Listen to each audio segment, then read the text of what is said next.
Welcome. Before we begin tonight's story, I have one question. Where are you listening from tonight? Let me know in the comments. And if you enjoy falling asleep to these calm but chilling tales, don't forget to subscribe and turn on notifications. Now, close your eyes and let the forest take you.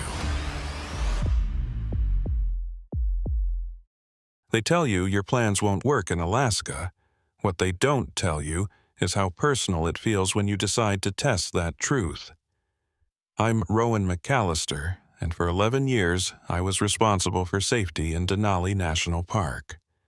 What kills people in the mountains isn't that the mountain is malicious, but that it doesn't care enough to even notice them. I spent enough time here to understand that every emergency call in sub-zero temperatures is a struggle between your training and nature's indifference, and to sense when something is wrong regardless of the conditions around you. October 19th started like most late-season days at the Kantishna Ranger Station.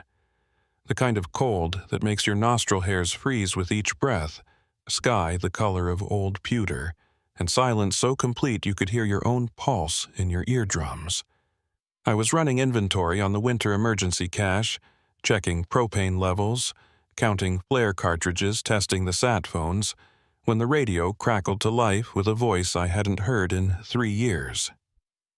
Kantishna Base, this is Research Vehicle Delta 7. Do you copy? The voice belonged to Dr. Ingrid Callow.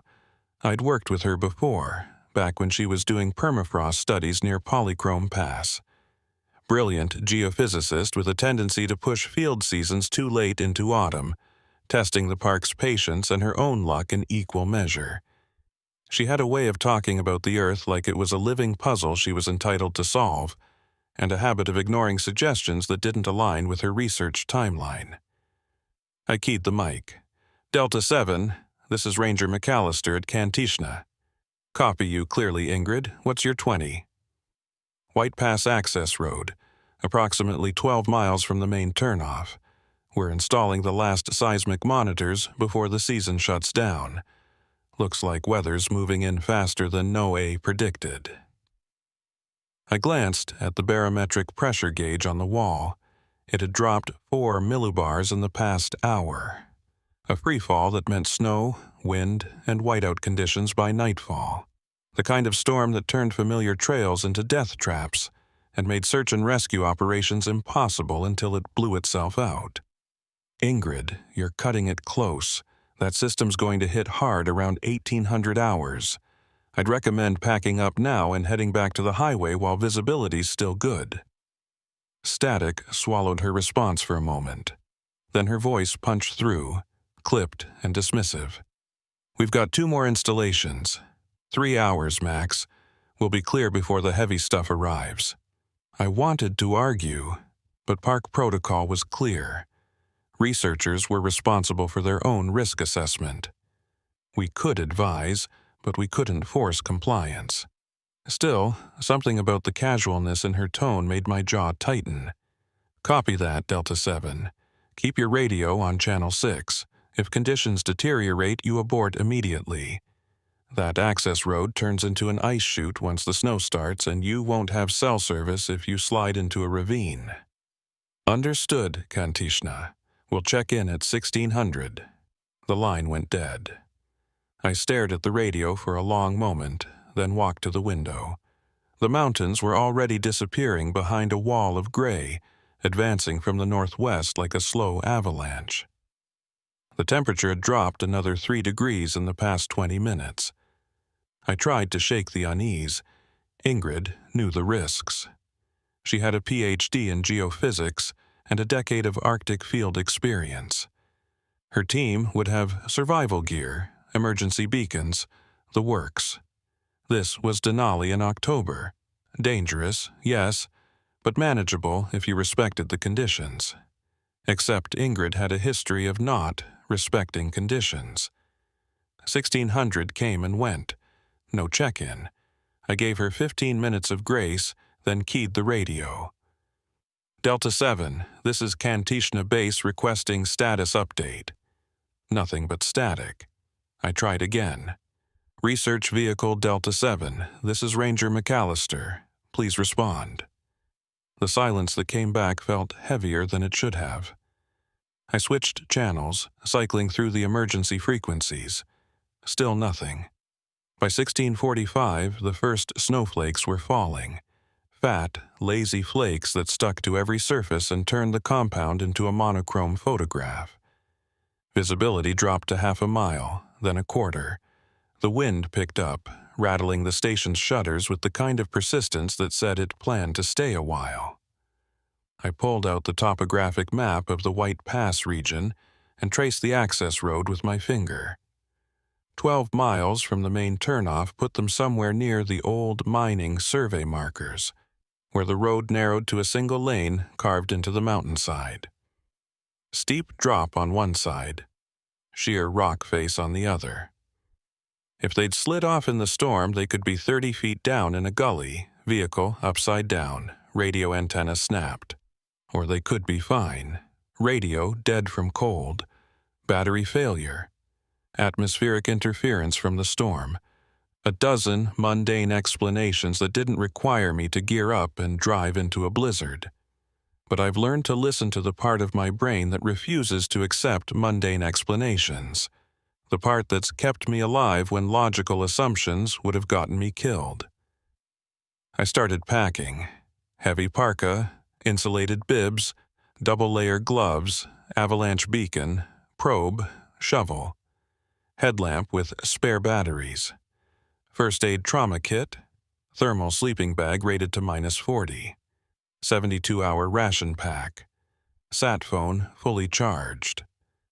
Glock 10mm loaded with hardcast rounds in case I encountered something with fur and bad intentions. The Ranger truck was already winterized.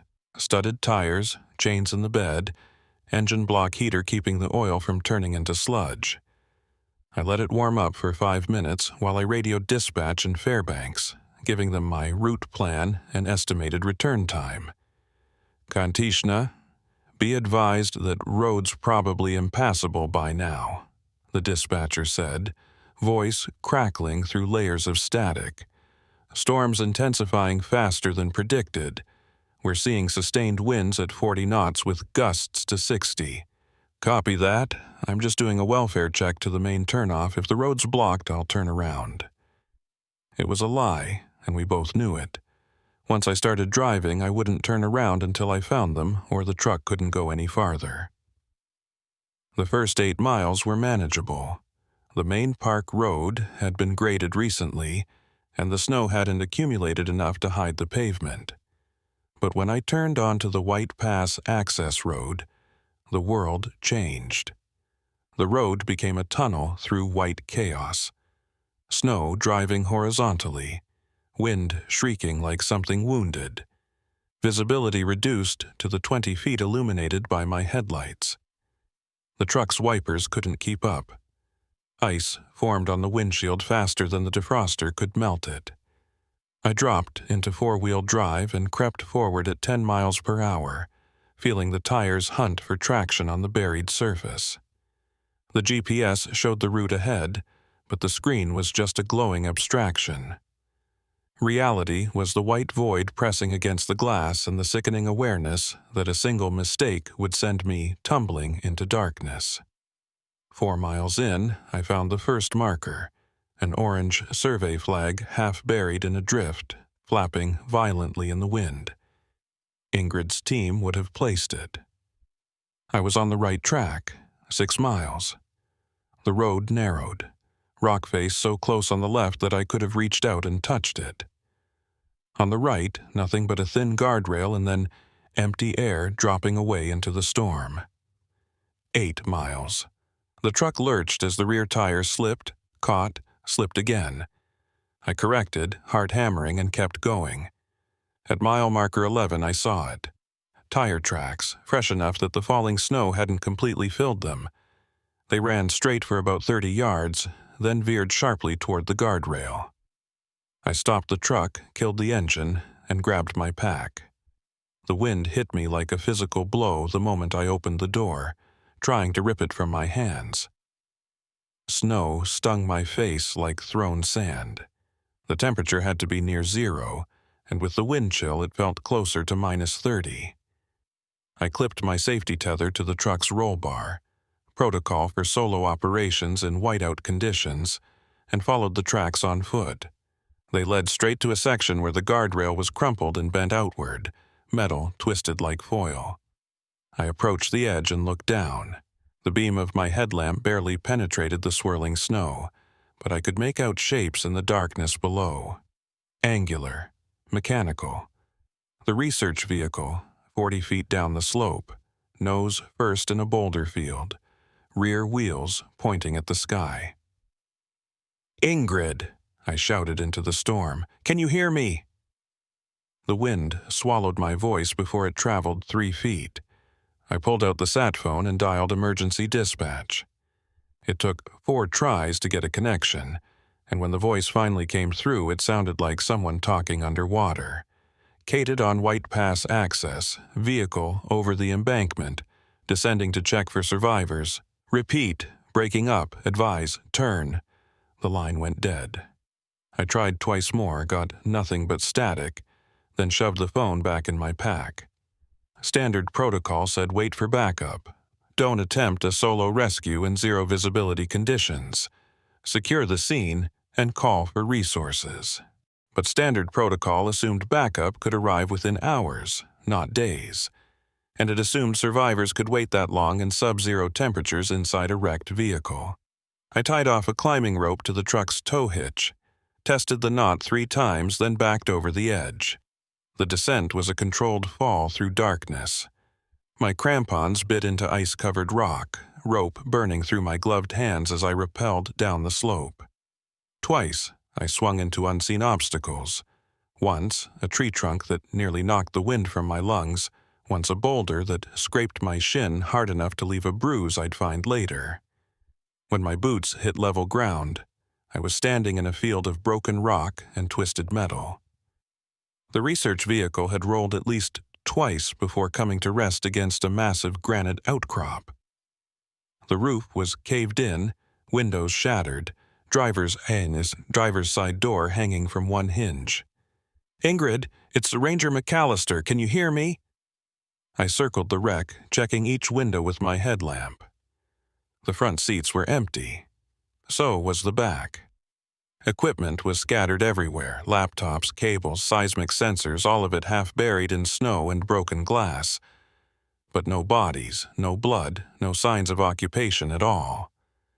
I climbed through the broken driver's window, moving carefully to avoid the jagged glass teeth, and swept my light across the interior. The radio was smashed, microphone torn from its mount. The keys were still in the ignition, turned to the ON position. A half-eaten energy bar sat on the dashboard, wrapper peeled back, chocolate frozen solid. On the passenger seat, I found a field notebook, the kind Ingrid always carried. The last entry was dated today, time-stamped 1547, just 13 minutes before her scheduled check-in. The handwriting was rushed, almost illegible. Pressure anomaly at Site 7. Readings off by factor of 10. Equipment malfunction? No. Verified with handheld. Something wrong with the substrate. Ingrid wants to investigate before storm hits. I told her we need to leave now. She won't listen. Below that, in different handwriting, Ingrid's precise, angular script. One more reading. Then we go. That was it. No signature, no additional notes. Just those 5 words, and then nothing. I climbed out of the wreck and played my light across the boulder field. The snow was accumulating fast, but I could still make out faint impressions leading away from the vehicle, heading deeper into the valley. Footprints. 2 sets, different sizes. Walking, not running, purposeful. They'd survived the crash, walked away from it, and instead of climbing back up to the road, they'd descended farther into White Pass. Every instinct I had screamed that this was wrong. You don't walk away from a vehicle in a blizzard unless staying is more dangerous than leaving. The truck would have provided shelter, protection from the wind. Even damaged, it was infinitely better than wandering into the storm. Unless something had made them leave. unless staying felt like a worse option than freezing to death in the dark. I checked my watch, 17:30.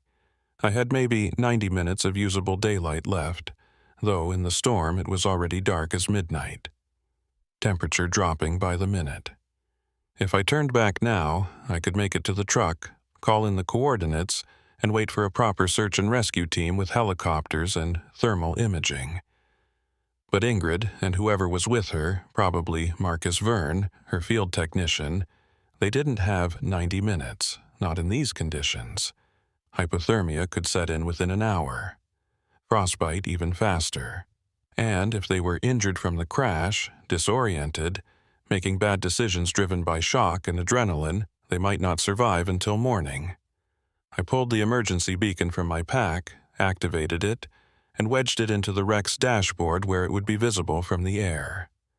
Then I loaded a fresh magazine into the Glock, chambered around, and started following the footprints into the valley. The tracks led me through a maze of boulders and stunted spruce trees, their branches heavy with snow and ice. The wind howled through gaps in the rock, creating sounds that were almost musical. Low moans and high whistles that rose and fell like breathing. After 20 minutes, I found the first piece of equipment. A seismic sensor, the kind Ingrid's team had been installing, lying in the snow with its cable torn loose. No way it had fallen from the vehicle. Someone had carried it down here and dropped it. 50 yards farther, another sensor. Then a laptop computer, screen cracked, case dented. Then a backpack, partially unzipped, contents spilling out into the snow. Granola bars, water bottles, a down jacket that would have saved someone's life if they'd been wearing it. It looked like they were shedding gear as they walked, like the weight was too much to carry, or like they were trying to leave a trail. The footprints became erratic. One set, the smaller prints, probably Ingrid, stayed relatively straight. The other wandered, zigzagged, crossed back over itself. Whoever it was, they were struggling. I found Marcus Verne 30 yards later. He was sitting with his back against a boulder, legs stretched out in front of him, arms at his sides. His parka was unzipped despite the cold, fleece pulled open to expose his thermal undershirt. No hat, no gloves. His face was pale as the snow around him, lips blue, eyes half open and glazed with frost. I dropped to my knees beside him, ripped off my glove, and pressed 2 fingers to his neck. No pulse, skin cold and rigid. He'd been dead for at least an hour, maybe more. Paradoxical undressing. Late-stage hypothermia symptom where the victim feels burning hot and tears off their clothes. It meant his core temperature had dropped so low that his body's thermoregulation had failed completely. By the time he sat down to rest, he was already dying. But that didn't explain why he was out here in the first place. I checked his pockets, found his wallet and phone. The phone was dead, screen blank. His wallet held his driver's license, credit cards, a photo of a young woman holding a golden retriever, and a crumpled receipt from a coffee shop in Fairbanks. No note, no explanation. Just a man who'd walked away from shelter and died in the snow. I closed his eyes, zipped his parka back up, a pointless gesture of respect, and stood. My headlamp beam swept across the landscape, searching for the second set of tracks. They continued deeper into the valley, heading toward a narrow gap between 2 rock formations. Ingrid was still moving, still alive, or at least she had been when she passed this spot. I marked Marcus's position with a chemical light stick, staking it into the snow so the recovery team could find him, then kept walking. The gap in the rocks opened into a small canyon, walls rising 30 feet on either side, floor covered in unbroken snow. The wind was quieter here, blocked by the stone, but the temperature felt even colder. My breath came out in clouds so thick I could barely see through them. Ingrid's footprints led straight down the center of the canyon, unwavering, purposeful. She wasn't wandering. She was going somewhere specific.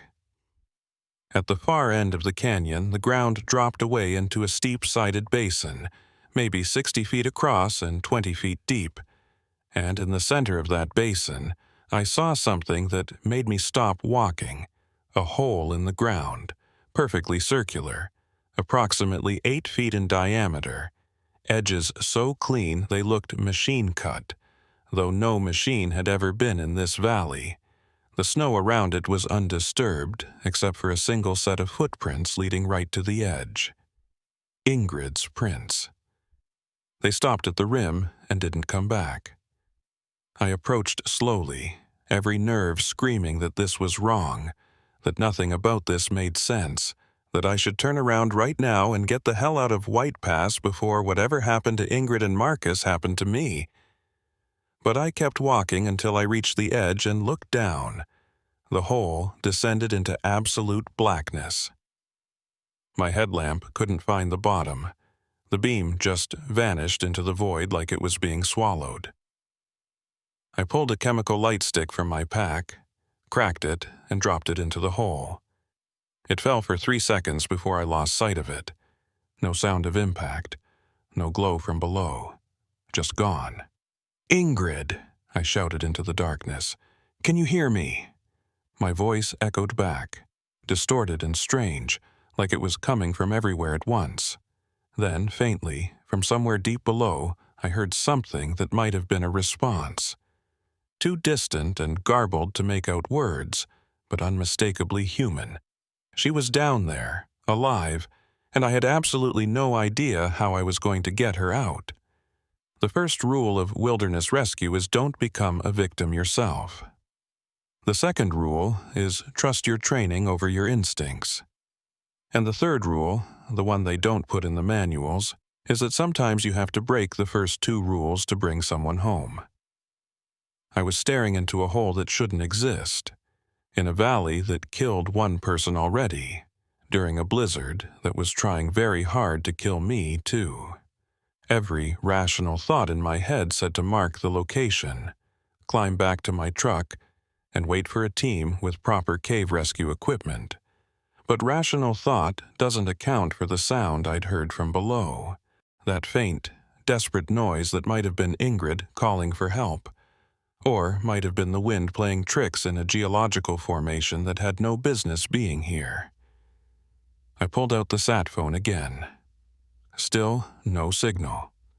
The storm and the rock walls were creating a dead zone. I was on my own. I had 200 feet of climbing rope, enough to reach the bottom if the hole wasn't deeper than that. I had ascenders, carabiners, a harness, and just enough stupidity to consider using them. What I didn't have was a second person to belay me or pull me up if something went wrong. Solo descents into unmarked caves violated about 15 different Park Service protocols. They also got people killed with depressing regularity, but the alternative was leaving Ingrid down there overnight in sub-zero temperatures, assuming she was even alive, which seemed increasingly unlikely the longer I thought about it. I anchored the rope to the largest boulder I could find, tested it with my full body weight, then tied off a second anchor point for redundancy, double-checked my harness, clipped in my ascenders, and fed the rope through my belay device. Before I committed, I swept my headlamp around the basin 1 more time. The snow had covered Ingrid's tracks almost completely. In another 20 minutes, there would be no evidence she'd ever been here. The wind had picked up again, driving ice crystals into my exposed face like needles. Something caught my eye near the hole's edge, a small object half buried in snow. I walked over and picked it up. It was Ingrid's field notebook, the same one I'd seen in the truck. But that was impossible. I'd left it in the wreck 40 minutes ago. I opened it with numb fingers. The last entry I'd read was still there, but now there was something new on the following page. Fresh ink, still wet enough to smudge when my thumb brushed it. The readings were correct. Substrate displacement at 47 meters, negative thermal gradient. This changes everything. Must document before. The sentence cut off mid-word. Below it, in the same handwriting but shakier, more frantic. Don't follow. It's not stable. The pressure, that was all. The rest of the page was blank. I stared at those words for a long moment, trying to make sense of them. Substrate displacement. Negative thermal gradient. Geophysics terminology that was miles outside my expertise. But the last part I understood perfectly. Don't follow. Ingrid had written that, either before she went into the hole or after, either as a warning or as her last coherent thought, and I was about to ignore it because that's what rescuers do. We ignore warnings, override fear, and descend into darkness because someone needs help and we're the only ones there. I tucked the notebook into my inner pocket, zipped it shut, and backed over the edge. The descent was nothing like rappelling down the embankment earlier. The rock here was smooth, almost glassy, with no natural handholds. My crampons scraped against the walls but couldn't find purchase. I was falling more than climbing, rope sliding through my belay device in controlled increments while my headlamp beam swept across featureless stone. 20 feet down, the temperature dropped noticeably. 30 feet, my breath stopped fogging. 40 feet, I could see frost forming on my gloves. At 50 feet, the walls changed. The smooth stone gave way to something else. Crystalline structures jutting out at odd angles, translucent and faintly luminescent. They looked like quartz, but quartz doesn't glow in the dark. I touched one with my gloved hand and jerked back. It was warm. 60 feet. The rope kept feeding through my descender, no bottom yet. The light stick I'd dropped earlier was nowhere to be seen. 70 feet. The air pressure changed. My ears popped. The temperature was still dropping, but the frost on my gloves was melting. Moisture beaded on the inside of my goggles. 80 feet. I heard water. Not flowing, but dripping. Rhythmic drops echoing in a vast space below. 90 feet. My boots touched something solid. I unclipped from the rope and swept my headlamp around. I was standing on a flat stone surface in a chamber maybe 40 feet across. The ceiling where I'd descended from was barely visible. A small circle of lesser darkness far above. The walls were covered in more of those strange crystals, pulsing with faint bioluminescence that cast everything in shades of blue and green. And in the center of the chamber, kneeling beside a pool of perfectly still water, was Ingrid Callow. She didn't turn when my light hit her, didn't react at all, just knelt there, one hand extended over the water's surface, fingers spread like she was feeling for something. "Ingrid," I called out. My voice sounded flat, absorbed by the stone. "It's Rowan McAllister. I'm here to get you out." No response. I approached slowly, watching for signs of injury or hypothermia. Her parka was soaked, hair plastered to her skull. She should have been shaking uncontrollably, but she was perfectly still. When I got close enough to see her face, I stopped walking.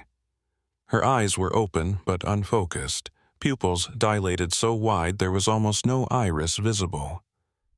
Her lips were moving, forming words without sound, and her extended hand, the one hovering over the water, was covered in frost, fingers locked in a position that looked painful. "Ingrid, can you hear me?" This time, she turned her head slowly, mechanically, until she was looking at me, or through me. There was no recognition in her expression, no awareness at all. Then she smiled. It was the wrongest thing I'd ever seen. Too wide, too fixed, like her face was a mask someone was wearing incorrectly. "The gradient," she whispered. Her voice was hoarse, damaged. "It's inverted. The pressure.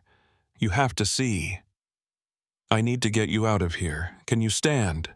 Marcus saw it first. The readings. He wanted to leave, but I made him stay. I made him. She stopped. tilted her head at an unnatural angle. "Where's Marcus?" I didn't answer. Didn't want to tell her that Marcus was dead in the snow 100 yards from here, that he'd walked away from shelter and frozen to death because of decisions she'd made. "We need to go now," I said instead. "I have a rope. I'll harness you up and we'll ascend together." "You don't understand." She turned back to the water, hand still extended. "It's a thermal inversion. The substrate is warmer than the surface.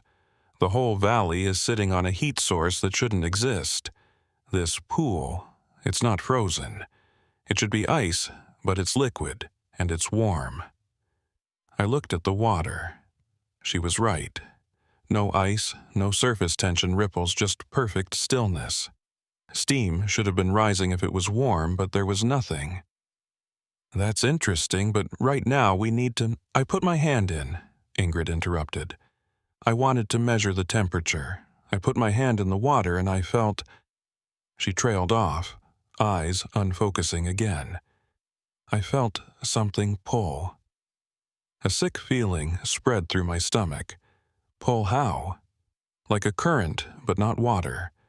Like the pool was breathing, in and out. And when I tried to take my hand back, she finally moved, pulling her arm back from the water. Her glove was gone. The skin beneath was pale, wrinkled like she'd been submerged for hours.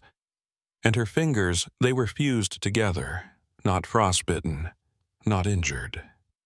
Fused. The webbing between them had grown, stretching the skin into a smooth membrane like a duck's foot. I grabbed her wrist, turning her hand to catch the light. The transformation was seamless, as if she'd been born with it. No scarring, no inflammation, just fingers that didn't separate anymore. "What the hell happened to you?" "The water," she said simply. "It changed me. It's still changing me. Can you feel it, Rowan? The pressure? It's everywhere. In the air, in the stone, in the water. The whole valley is wrong. The geology is wrong. We're standing inside something that shouldn't be here." I'd heard hypothermia victims say strange things before.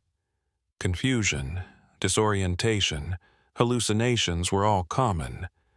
But this was different. Ingrid wasn't rambling. She was terrified and trying desperately to explain something she didn't have words for. "Come on," I said, pulling her to her feet. She swayed but didn't resist. "We're leaving. Whatever this place is, we're not staying to find out." I got her into the spare harness I'd brought, cinched it tight, and clipped her to the rope. My plan was simple. I'd use the ascenders to climb, and she'd follow, using the rope as a safety line. If she couldn't climb on her own, I'd haul her up section by section. What I didn't account for was the water. We were 15 feet up, moving slowly but steadily, when I heard the sound. A wet, sliding noise from below. I looked down and saw the pool rippling, surface tension breaking in concentric circles spreading from the center. Something was rising from the depths. It breached the surface slowly, a shape that was almost human but fundamentally wrong. Elongated limbs, joints bending in too many places, skin that wasn't skin but something translucent and membranous. No eyes, no mouth, just a smooth expanse of flesh that rippled like water. Ingrid saw it too. She made a sound between a gasp and a sob. "Climb!" I barked. "Now! Don't look down, just climb." We moved faster, hands slapping ascenders, boots scrambling for purchase on the smooth walls. Behind us, below us, the thing pulled itself completely out of the water with movements that were too fluid, too boneless. 30 feet. The creature, if that's what it was, stood at the edge of the pool, head tilted upward, tracking our progress. Then it reached up with one impossibly long arm and touched the wall. The stone rippled like liquid where it made contact. "Oh, God," Ingrid whispered. "It's not a creature. It's the pressure made manifest. It's geology given form. It's—" "Shut up," and climb. 50 feet. I could hear it behind us now, ascending the wall with wet sucking sounds, moving faster than we were, gaining with each passing second. 70 feet. My arms were screaming, lungs burning. Ingrid was flagging, her fused hand making it nearly impossible to grip the rope properly. 80 feet. Almost there. I could see the circle of sky above, still dark with storm, but infinitely preferable to the glowing chamber below. Something grabbed Ingrid's ankle. She screamed, a sound that would echo in my nightmares for years, and I looked down to see one of those elongated arms wrapped around her leg, pulling her down with inexorable strength. I did the only thing I could think of. I pulled the Glock from my hip holster, aimed at the arm, and fired 3 times. The gunshots were deafening in the enclosed space. The bullets hit the creature and passed through like it was made of water, leaving rippling holes that sealed immediately. No blood, no damage. It didn't even slow down. But the noise did something. The creature released Ingrid's leg and recoiled, body shuddering, surface tension breaking into 1,000 tiny wavelets. It dropped away, falling back toward the pool. "Move!" I hauled Ingrid up the last 20 feet with pure adrenaline, ignoring the burning in my shoulders and the voice in my head screaming that we weren't going to make it. We tumbled over the edge of the hole and collapsed in the snow, gasping and shaking. I didn't give us time to recover. I grabbed Ingrid under the arms and dragged her away from the hole, away from whatever was down there until we were 50 feet clear. Then I turned back, raised the Glock, and emptied the magazine into the anchor points holding my rope. The bullets severed the line and I watched it snake back into the hole, disappearing into darkness. Without the rope, nothing was coming up. At least not that way.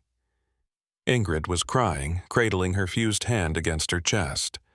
"Marcus is dead, isn't he?" I nodded. Didn't trust my voice. "I killed him. I made him stay. I needed one more reading, just one more data point, and I—" She broke down completely, words dissolving into sobs. I wanted to comfort her, to say something that would make it better. But there was nothing to say.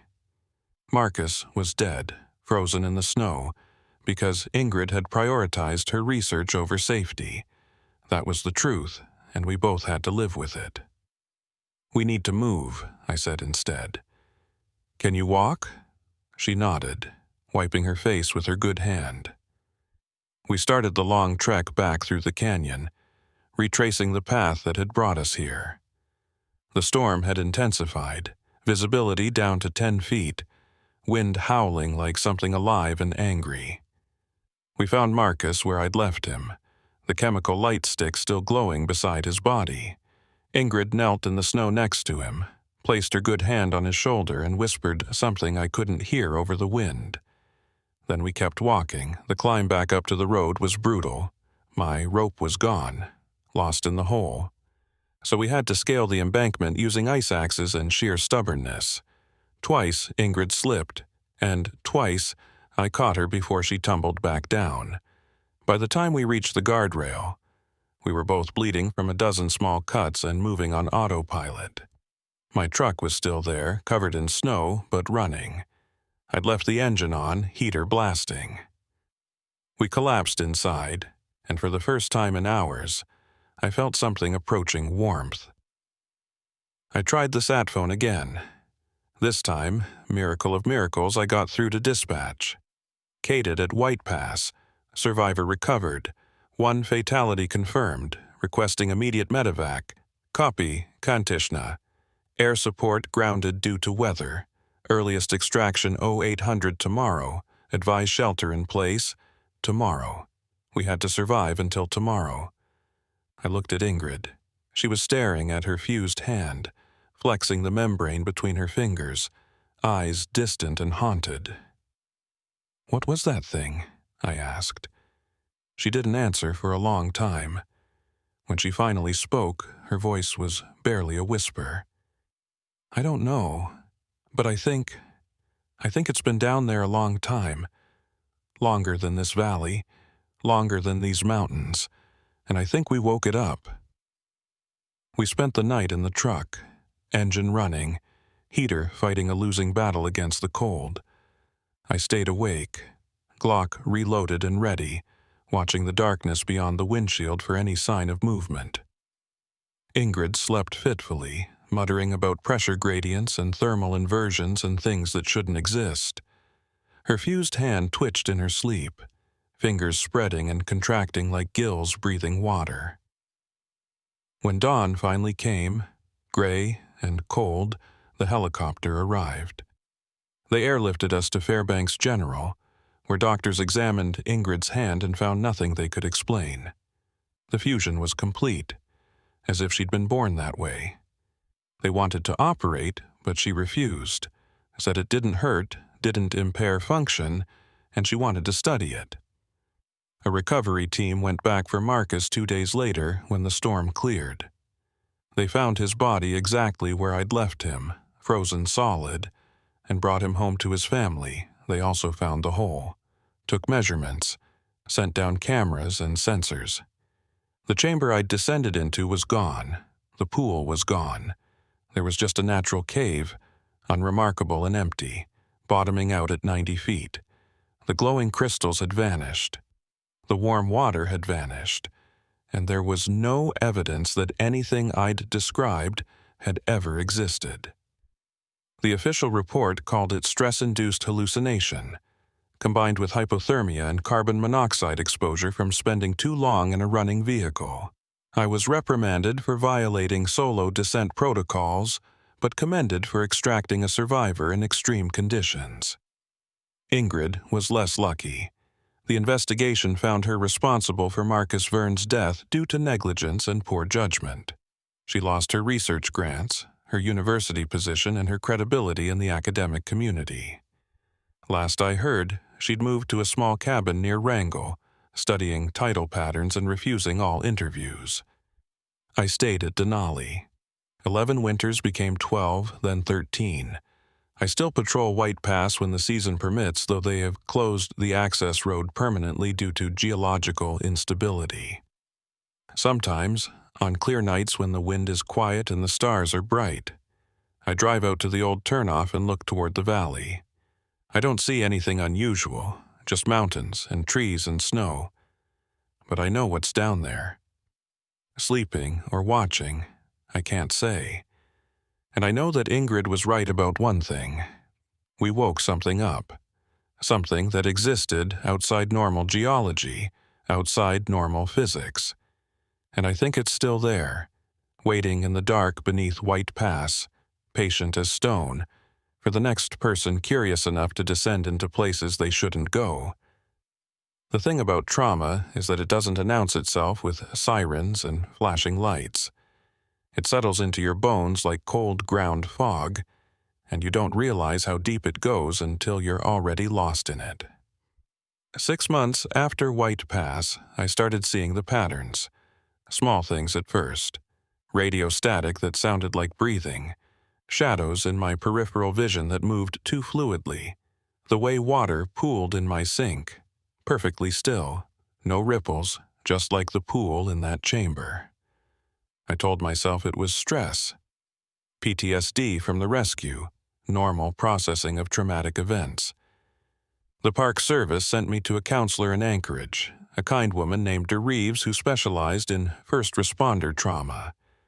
We talked about Marcus Verne's death, about finding his body in the snow, about the weight of carrying someone's last moments. But I didn't tell her about the creature, didn't mention the glowing crystals or the water that changed Ingrid's hand.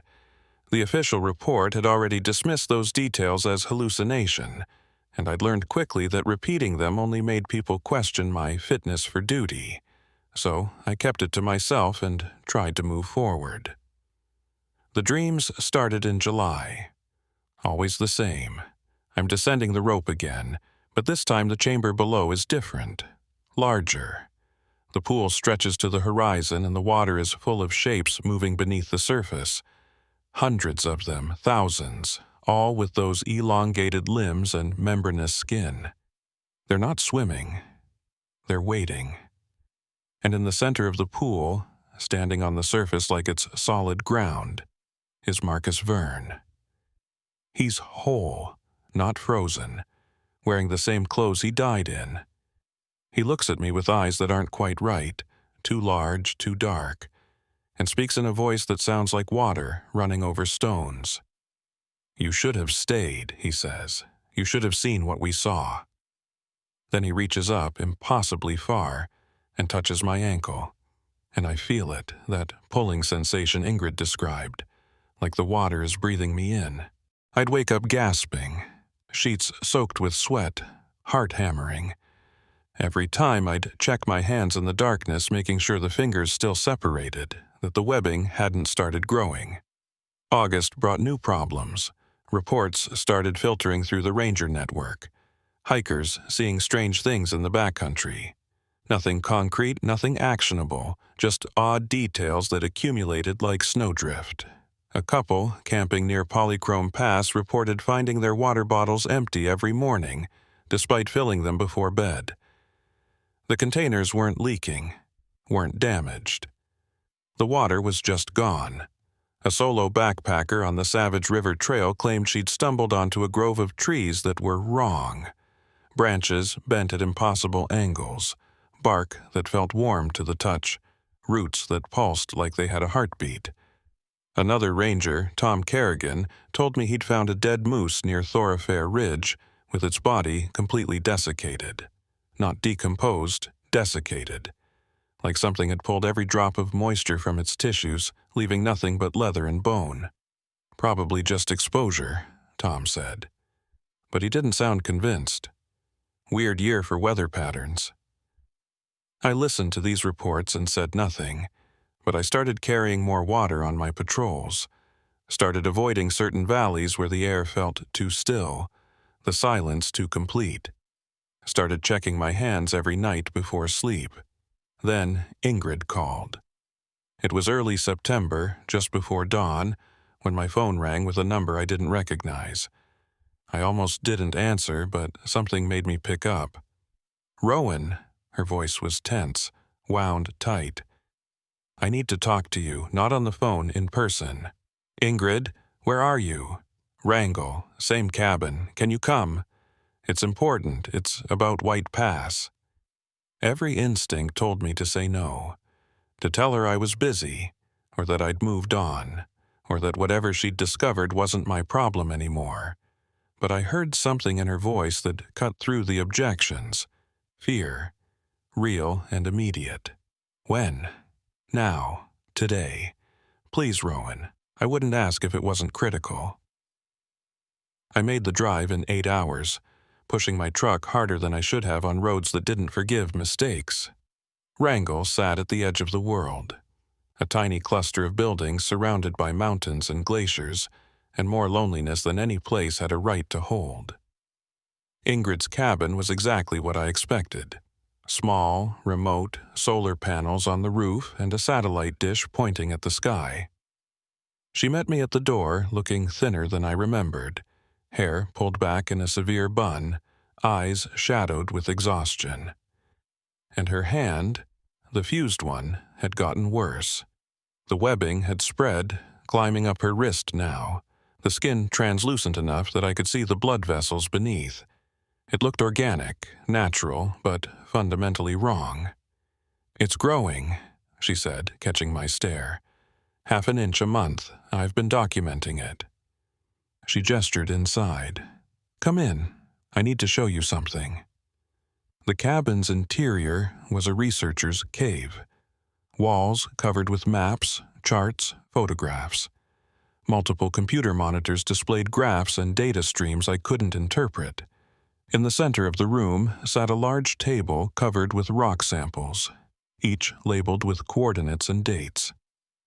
"I've been studying the valley," Ingrid said, moving to the table. "Not just White Pass, the entire drainage basin, gathering samples, running tests, trying to understand what we encountered. The official report said, 'The official report is wrong.'" She cut me off, voice sharp. What we saw was real. The chamber, the pool, the thing that came out of it, all real. And I can prove it. She picked up one of the rock samples, a chunk of granite with those same crystalline structures I'd seen in the cave. It wasn't glowing now, but I recognized the formation. These crystals appear in bedrock all over the valley. I've found them as far as 15 miles from the hole. They're arranged in a pattern, like a network, and they're all connected to the same heat source. What heat source? That's the question. She pulled up a map on one of the monitors, showing a topographic overlay of White Pass. Red dots marked locations scattered across the valley. Each of these points shows anomalous thermal readings. The ground is warmer than it should be, sometimes by 10 or 15 degrees. There's no volcanic activity in this region, no geothermal vents. The heat is coming from something else. She zoomed the map out, and I saw more dots, hundreds of them spreading across a 50-mile radius, all emanating from a central point, the hole, the place we'd descended.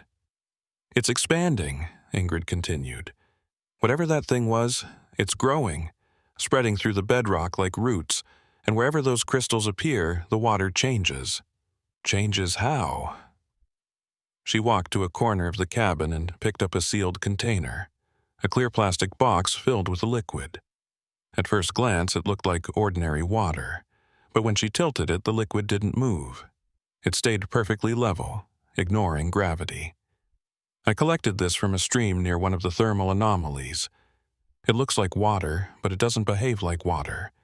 It doesn't freeze, doesn't evaporate, doesn't respond to normal physical forces, and if you put your hand in it... She didn't finish the sentence. Didn't have to. I looked at her fused fingers and understood. You think it's spreading through the water table. I know it is. Every stream, every lake, every underground aquifer in that valley is being contaminated. Changed, and it's not stopping.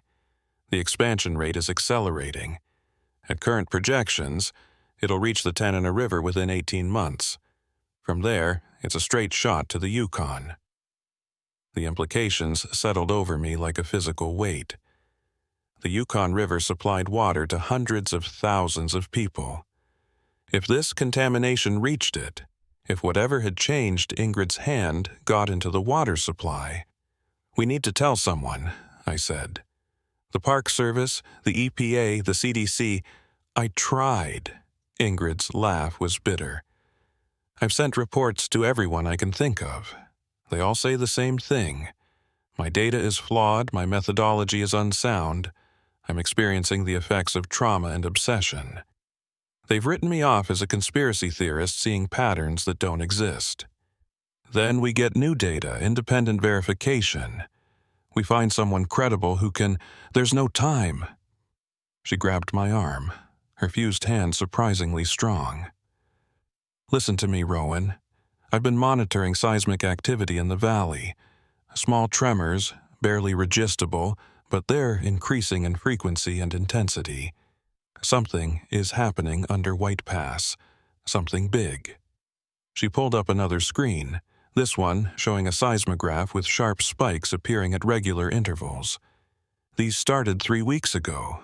They're not natural earthquakes. The pattern is too regular, too rhythmic. It's like a heartbeat, and it's getting faster. I stared at the spikes, counting the intervals. She was right. They came in steady pulses, roughly 15 seconds apart. As I watched, a new spike appeared, then another. The interval had shortened to 14 seconds. What do you think it means? I think whatever's down there is waking up, fully, and when it does, everyone in that valley is going to die. The weight in the room became suffocating. I wanted to argue, to find holes in her logic, to dismiss this as paranoid thinking from someone who'd been isolated too long. But I'd seen what she'd seen. I'd felt that presence in the chamber, watched that thing rise from the water.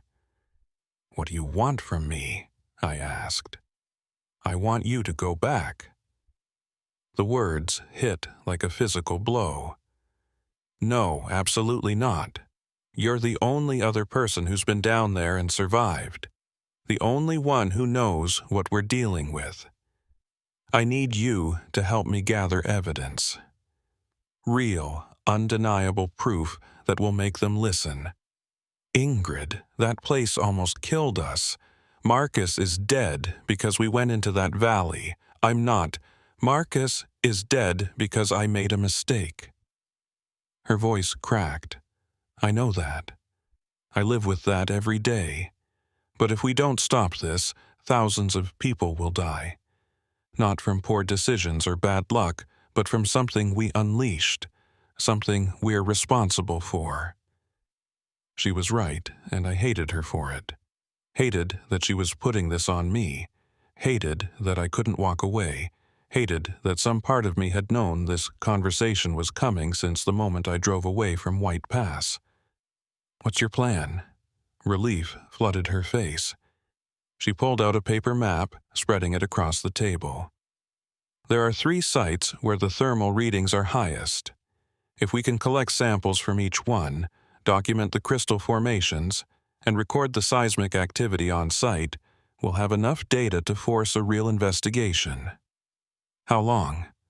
2 days, maybe 3. We go in fast, gather what we need, and get out before what? She met my eyes, and I saw the fear there, raw and honest. Before whatever's waking up finishes the job. We left at first light the next morning, driving back toward Denali in Ingrid's research van loaded with equipment I barely understood.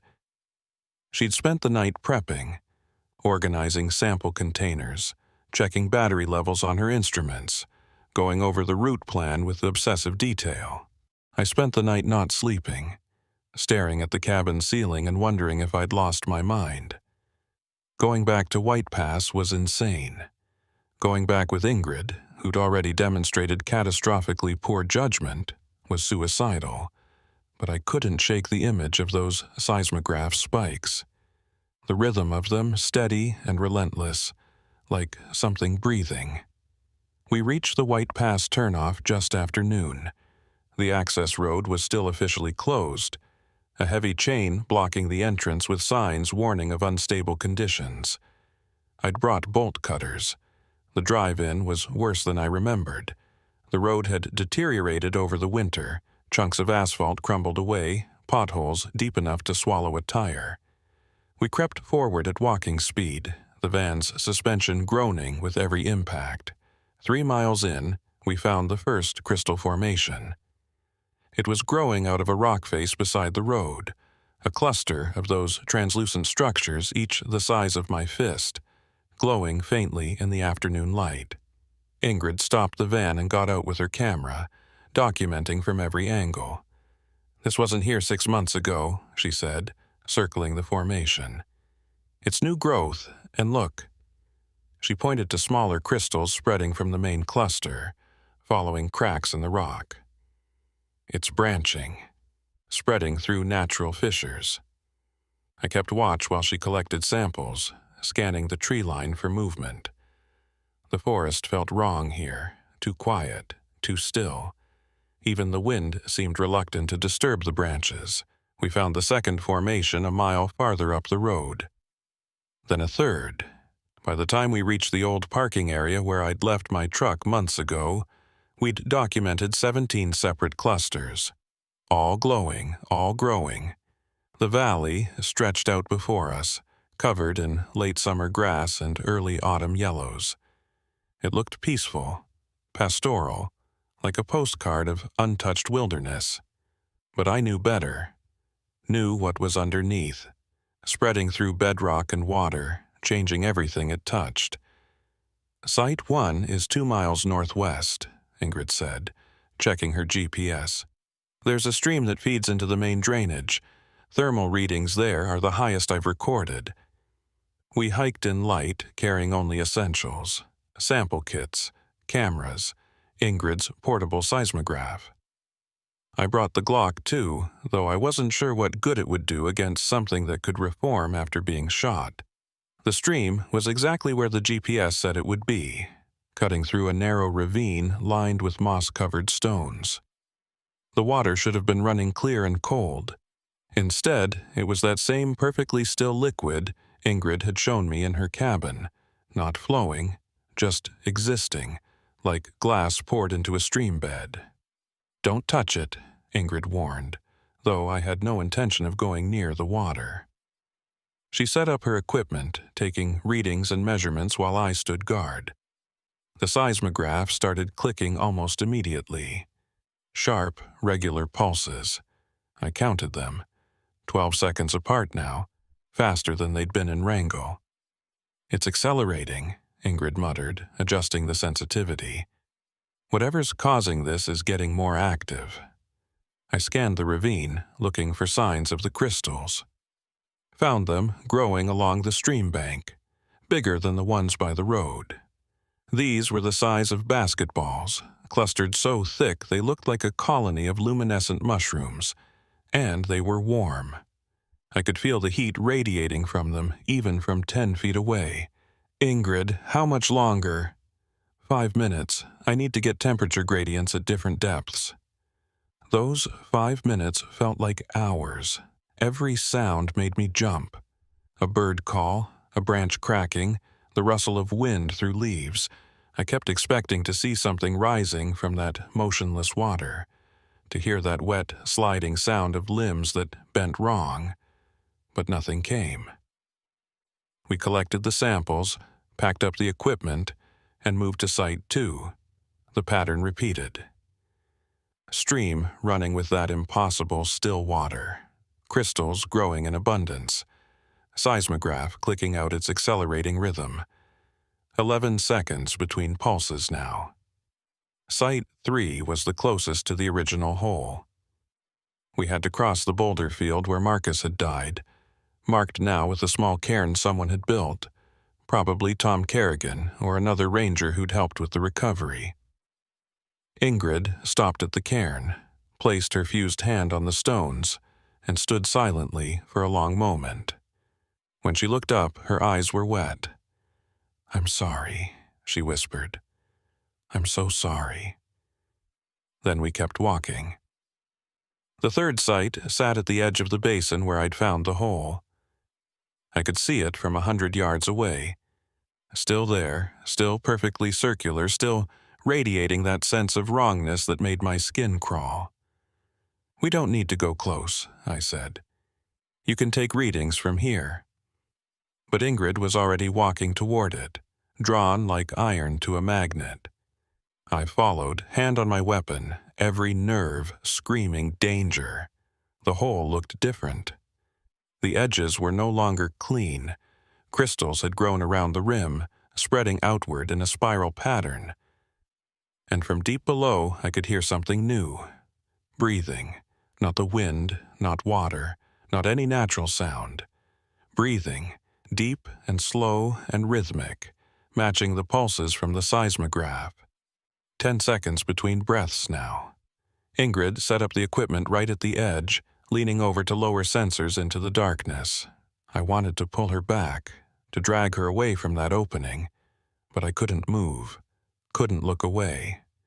The seismograph went crazy, pulses coming faster, overlapping, building into a continuous rhythm that vibrated through the ground.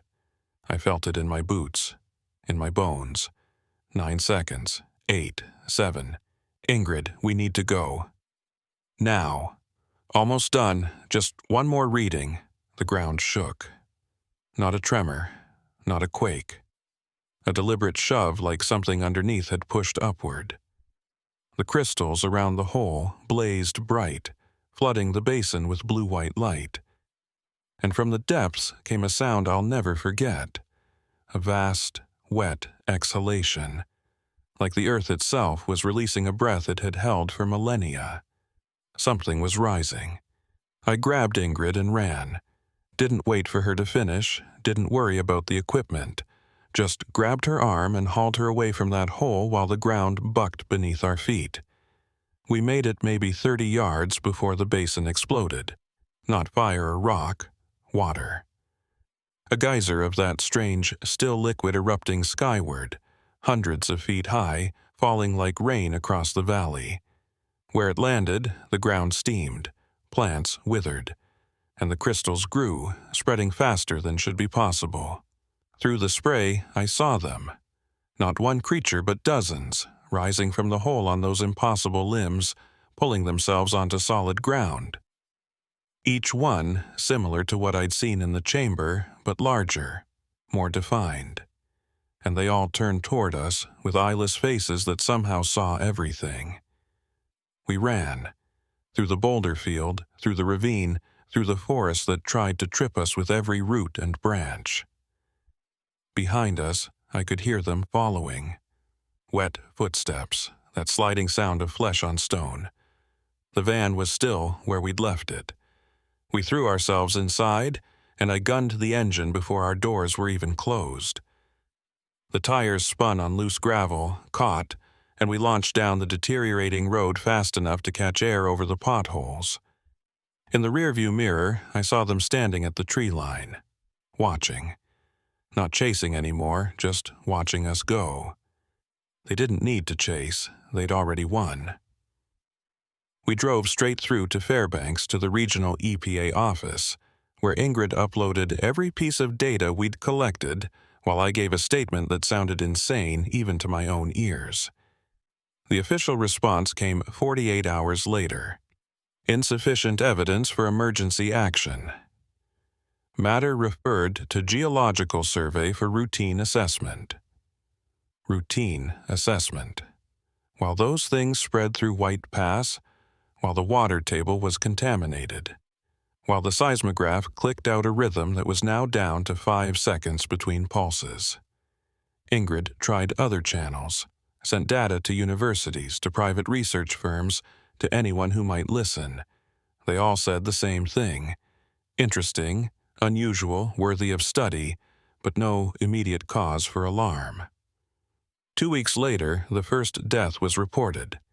A hiker found near Polychrome Pass, body completely desiccated. Official cause, exposure and dehydration. 3 days after that, another body.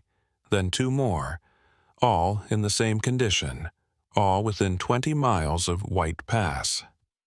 The Park Service closed a 15-mile radius around the valley. Called it a wildlife hazard, something about aggressive bears. But I knew the truth. They were spreading. Moving through the ground, through the water, converting everything they touched into more of themselves, and there was nothing anyone could do to stop it. Ingrid and I met one last time at a coffee shop in Anchorage, 6 weeks after our final trip to White Pass. Her hand was completely fused now, the webbing spreading past her elbow. She wore long sleeves to hide it, but I could see the translucent skin peeking out at the cuffs. "It doesn't hurt," she said, catching my glance. "Actually, it feels good, natural, like this is what I was supposed to be." Ingrid, I know how it sounds, but I can feel them, Rowan. In the water, in the stone. They're not evil, they're just different. Ancient, they were here long before us, sleeping in the deep places, and we woke them up, and now they're reclaiming what was always theirs. You need to see a doctor, get treatment before what? Before I become one of them. She smiled, and it was that same wrong expression I'd seen in the chamber. Too wide, too knowing. Maybe that wouldn't be so bad, maybe that's just the next step in understanding what we found. I left that coffee shop and never saw Ingrid Callow again. 2 months later, her cabin in Wrangell was found empty. No signs of struggle, no note. Just gone, like she'd walked into the wilderness and decided not to come back. The anomalies kept spreading. The Park Service kept closing trails, citing various official reasons, never mentioning the real cause, and the seismograph readings that Ingrid had shared with me before she vanished showed the pulses were now less than 1 second apart. A continuous rhythm, like a heartbeat. I transferred out of Denali at the end of the season. Took a position at Olympic National Park, as far from Alaska as I could get while staying in the service. I told myself it was for a change of scenery, for career development. But every night, I check my hands before sleep, making sure the fingers still separate, making sure the webbing hasn't started to grow. Because I touched that water too. Just a splash when I descended into the chamber. Barely noticeable at the time.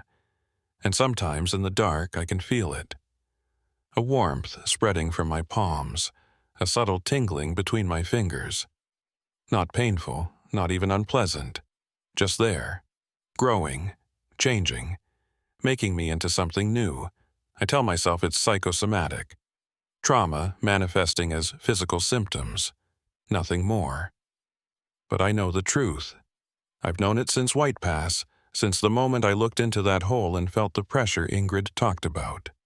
The sense of something vast and patient, waiting in the deep places of the earth. They're coming. Not with violence or malice, but with slow, inexorable patience. Converting the world one molecule at a time, one transformed body at a time, until everything we know becomes something else entirely, and there's nothing we can do to stop them. Sometimes I dream about going back, not to fight them or study them, but to understand, to ask them what they are, why they're here, what they want from us. But I think I already know the answer. They don't want anything. They're just doing what they've always done, existing, spreading, transforming. We're not important enough to hate or love. We're just in the way. So I stay in Olympic, working my shifts, patrolling trails, helping lost hikers find their way home. I drink water from sealed bottles and avoid streams that seem too still. I check my hands every night and tell myself the tingling is nothing, and I wait. Because sooner or later, the transformation will be complete. Sooner or later I'll wake up and the webbing will have grown, and I'll understand what Ingrid meant when she said it feels natural. And on that day, maybe I'll walk into the deep places too. Maybe I'll find where Ingrid went. Maybe I'll finally understand what we discovered beneath White Pass. Or maybe I'll just become another mystery. Another ranger who walked into the wilderness and never came back. Another name on a list of people who learned too much about places that were never meant to be found. Either way, the mountains don't care. Alaska doesn't care. And whatever sleeps beneath the stone, patient and eternal, doesn't care either. It just waits, and grows, and transforms, until there's nothing left of the world we knew, and everything becomes part of something older, stranger, and infinitely more patient than humanity could ever hope to be. When the call came in, it was 11:47 p.m. Based on my experience, I can say that it meant someone was dying or had just died. Night shifts at Denali go like this. Long periods of silence, then suddenly everything appears around you in the worst conditions. I'm Caleb Norberg, and I've been managing night operations as a specialist mountain ranger for 6 years. I've been here long enough to know that most calls late at night end badly. The cold, the darkness, the distance, and the wilderness. All of it reduces your chances of survival at night to almost zero, unlike daytime operations. Ranger Station, this is Alpine Rescue requesting immediate air support. The voice belonged to dispatch coordinator Sarah Milliken, and the tension in her tone told me this was bad. We have 2 climbers overdue on the west buttress. Last radio contact at 2100. Weather window closing in 90 minutes. We need eyes in the air now. I checked the conditions monitor. Temperature, -18 Fahrenheit. Wind, sustained 25 knots, gusts to 40. Visibility, 2 miles and deteriorating. The storm front that weather services had been tracking was arriving 6 hours early, which was typical for Denali. The mountain made its own weather and didn't care what the forecasts said. Copy that, dispatch. Who's available for flight? Whitlock is on standby at Talkeetna. She can be wheels up in 20 minutes. Dana. Whitlock. I'd flown with her before, back when I was still doing mountain rescue before my knee gave out and relegated me to desk operations. She was one of the best helicopter pilots in Alaska. Former Coast Guard, decorated for high-risk rescues. The kind of person who could thread a chopper through conditions that would ground anyone else. She was also the kind of person who took risks that made my ulcer flare up. Tell Whitlock I'm coming with her. I'll be at Talkeetna in 40 minutes. Norberg, you're not flight certified for SAR operations anymore. The climbers are on the western approach, right? That's my sector. I know every icefall and crevasse field in that area. Whitlock needs someone who can read the terrain from the air. I'm coming. There was a pause, then Sarah's resigned sigh. Your funeral. I'll notify Whitlock. And Caleb, be careful. That storm's moving faster than predicted. I grabbed my gear. Heavy parka rated to -40, insulated bibs, double-layer gloves, avalanche beacon, emergency sat phone, headlamp with spare batteries, first aid trauma kit. The Glock 10mm went into its holster on my hip, loaded with hardcast rounds. Bears weren't usually active this late in the season, but usually got people killed. The drive to Talkeetna took 35 minutes on roads slick with black ice. I pushed the truck harder than I should have, but every minute wasted was a minute those climbers were freezing to death at altitude. The helipad sat on the edge of town, a circle of concrete surrounded by fuel tanks and maintenance sheds. The helicopter was already warming up when I arrived. A Bell 407, painted in Park Service colors, equipped with searchlights and a rescue hoist. Dana Whitlock stood beside it, running through her pre-flight checklist with methodical precision. She looked exactly as I remembered. 5'6", compact and wiry, dark hair pulled back in a tight bun, eyes that never stopped moving, always assessing, always calculating angles and risks. She wore a flight suit with enough patches and insignia to fill a small museum, each one representing a rescue, a mission, a life saved. Norberg, she said without looking up from her clipboard. Didn't expect to see you in the field again. Thought you were enjoying your desk job. Someone has to make sure you don't fly into a mountain. That happened once, and technically, I flew very close to a mountain, not into it. She finished the checklist and turned to face me. You current on your emergency procedures? Because if we go down out there, I need to know you won't panic. I pulled 3 climbers off the Cassin Ridge in a whiteout. I think I can handle it. That was 7 years ago. And you were 30 pounds lighter and still had working cartilage in your left knee. She gestured toward the helicopter. Get in. We're burning moonlight. I climbed into the co-pilot seat and strapped in while Dana ran through the engine checks. The rotors spun up with a rising whine that rattled my teeth. Through the windscreen, I could see the first snowflakes starting to fall, fat, lazy flakes that would turn into a full blizzard within the hour. Climber's last known position? Dana asked, punching coordinates into the GPS. 16,000 feet, approaching the Autobahn. They were trying for a summit push, but turned back when conditions deteriorated. Radio went dead at 2100. Equipment failure or weather interference? Unknown. Could be either, could be both. I pulled out the topographic map and traced the route with my finger. If they're smart, they dug a snow cave and they're waiting out the storm. If they're not smart, they kept descending in the dark and walked off a cliff. Optimistic as ever.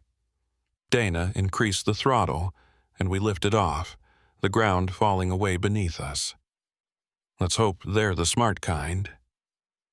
The flight toward Denali took us over black forest and frozen rivers that looked like silver threads in the darkness.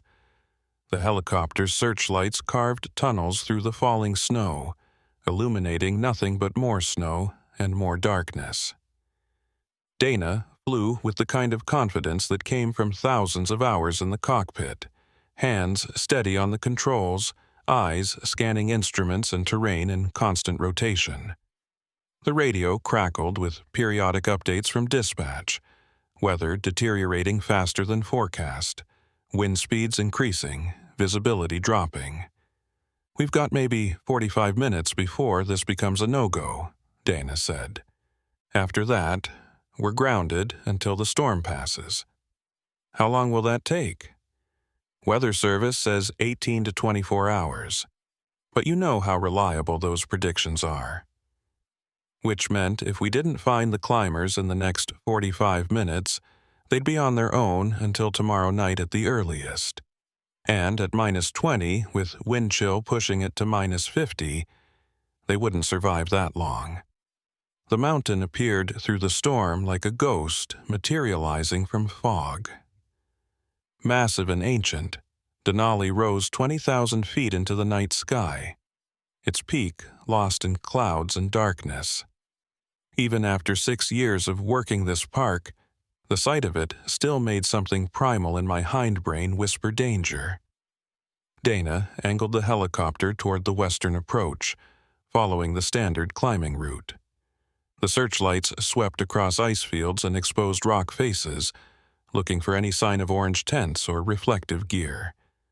Nothing but snow and stone and the vast, indifferent darkness. 16,000 feet, Dana announced.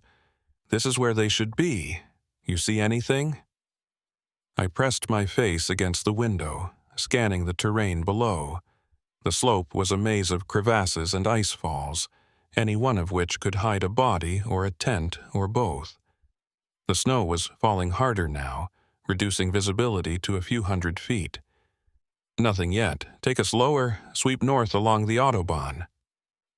Dana dropped altitude, bringing us within 100 feet of the slope. The downdraft from the rotors kicked up massive clouds of powder snow that made visibility even worse.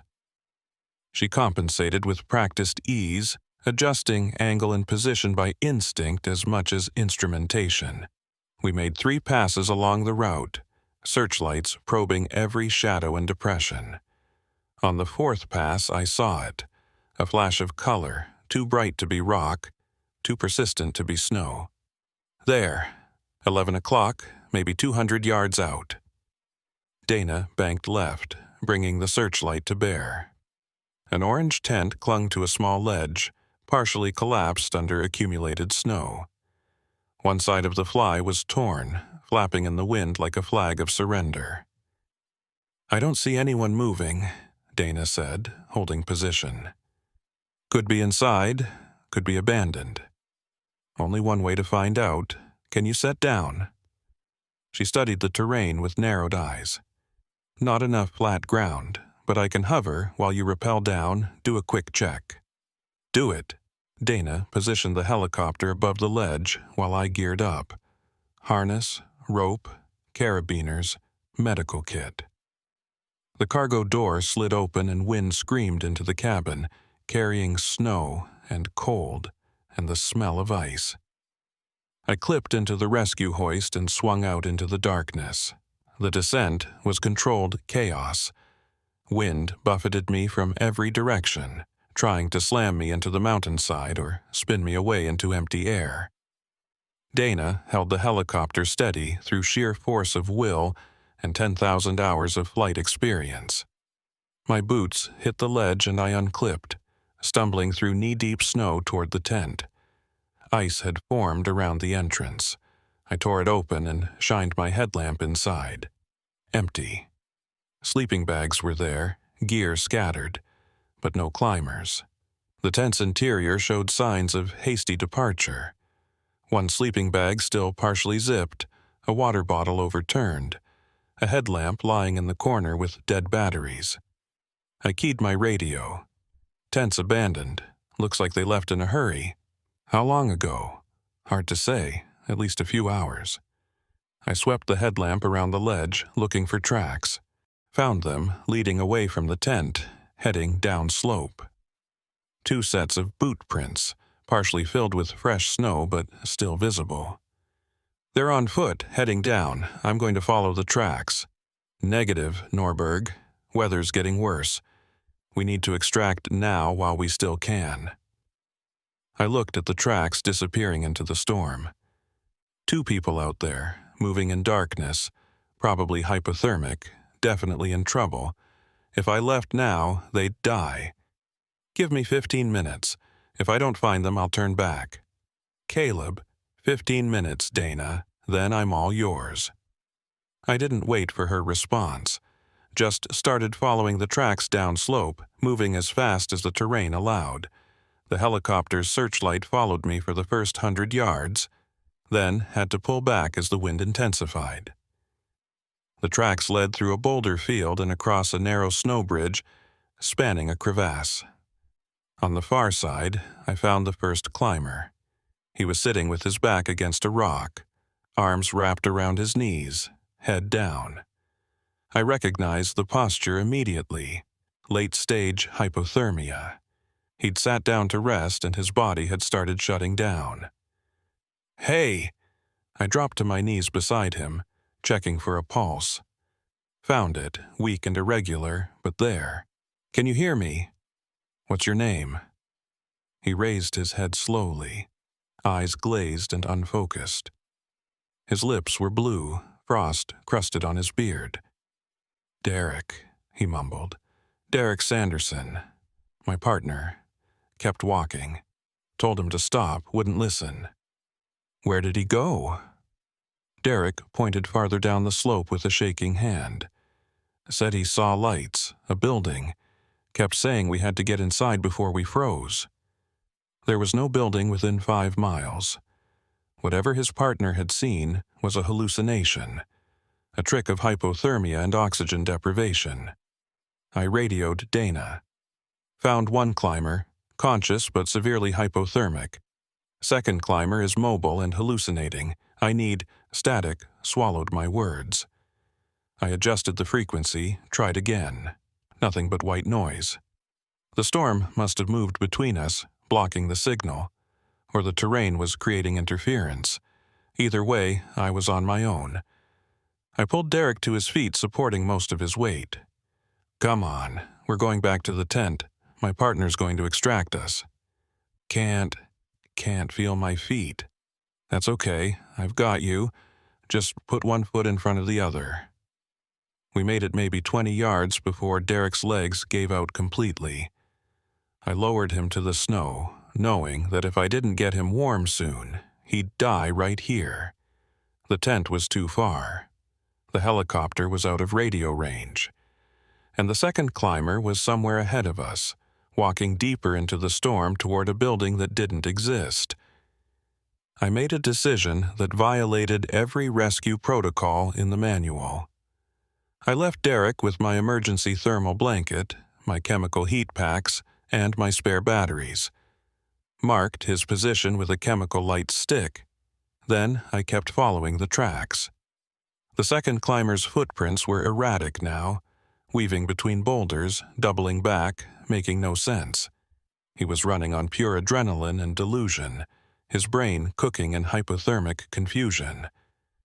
I found him 10 minutes later at the edge of a frozen lake. The lake shouldn't have been there. I knew this slope, knew this terrain. There was no lake within 1,000 vertical feet of this location. But there it was. A perfect circle of ice maybe 100 yards across, reflecting the storm clouds with mirror smoothness. And in the center of that ice, standing perfectly still, was the 2nd climber. "Hey!" I shouted across the lake. "Don't move. That ice might not be stable." He turned slowly, and even from this distance I could see the wrongness in his posture. Too stiff, too mechanical, like a mannequin pivoting on a turntable. Then he started walking toward me. Not carefully, not testing the ice, just walking with long, steady strides that should have been impossible for someone in his condition. He should have been stumbling, falling, crawling. Instead, he moved with eerie confidence. I stepped onto the ice, testing my weight. It held solid. I ventured farther out, calling to him. "I'm Ranger Norberg. I'm here to help. Let's get you off this lake and somewhere warm." He kept walking until we were maybe 20 feet apart. Then he stopped and smiled. It was the wrongest thing I'd ever seen. Too wide, too empty, like someone had cut a smile into his face without understanding what smiles meant. "There's no building," I said. "Whatever you saw was a hallucination. You're hypothermic. You need medical attention." "I'm not cold anymore," he said.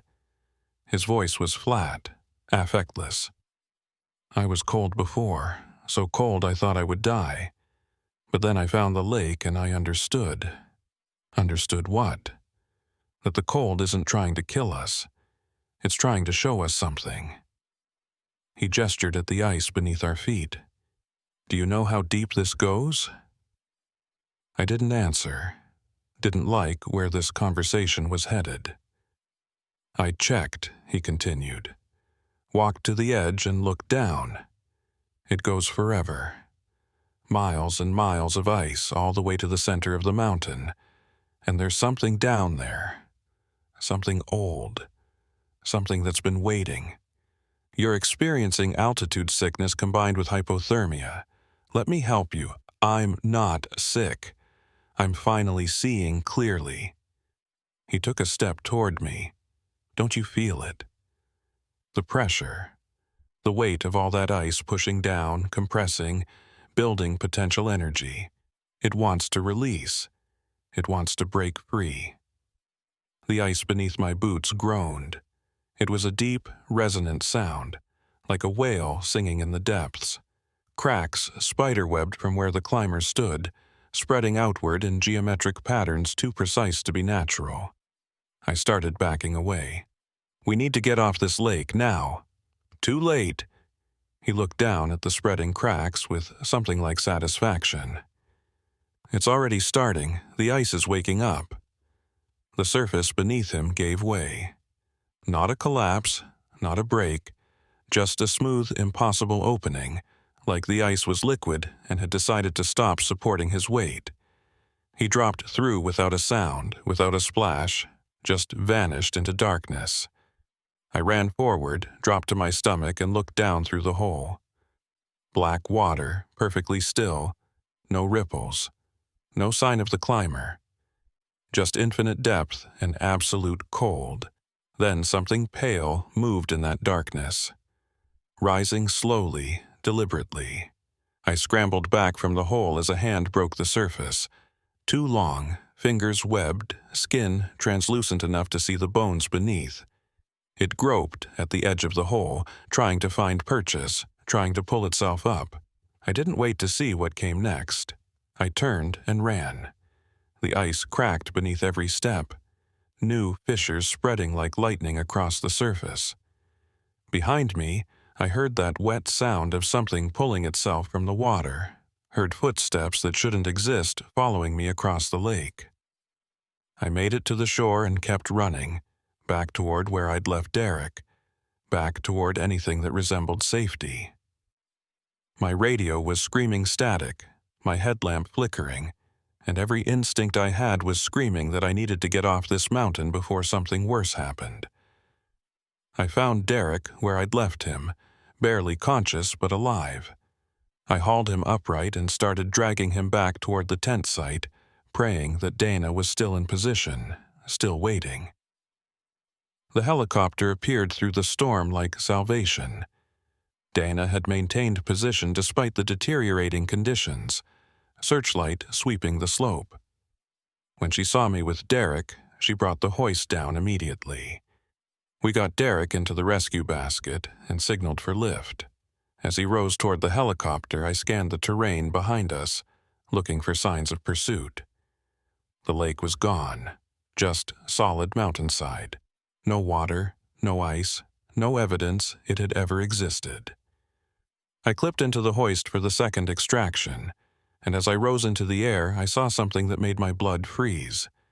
Footprints in the snow, dozens of them, leading away from where the lake should have been, spreading out across the mountainside in every direction.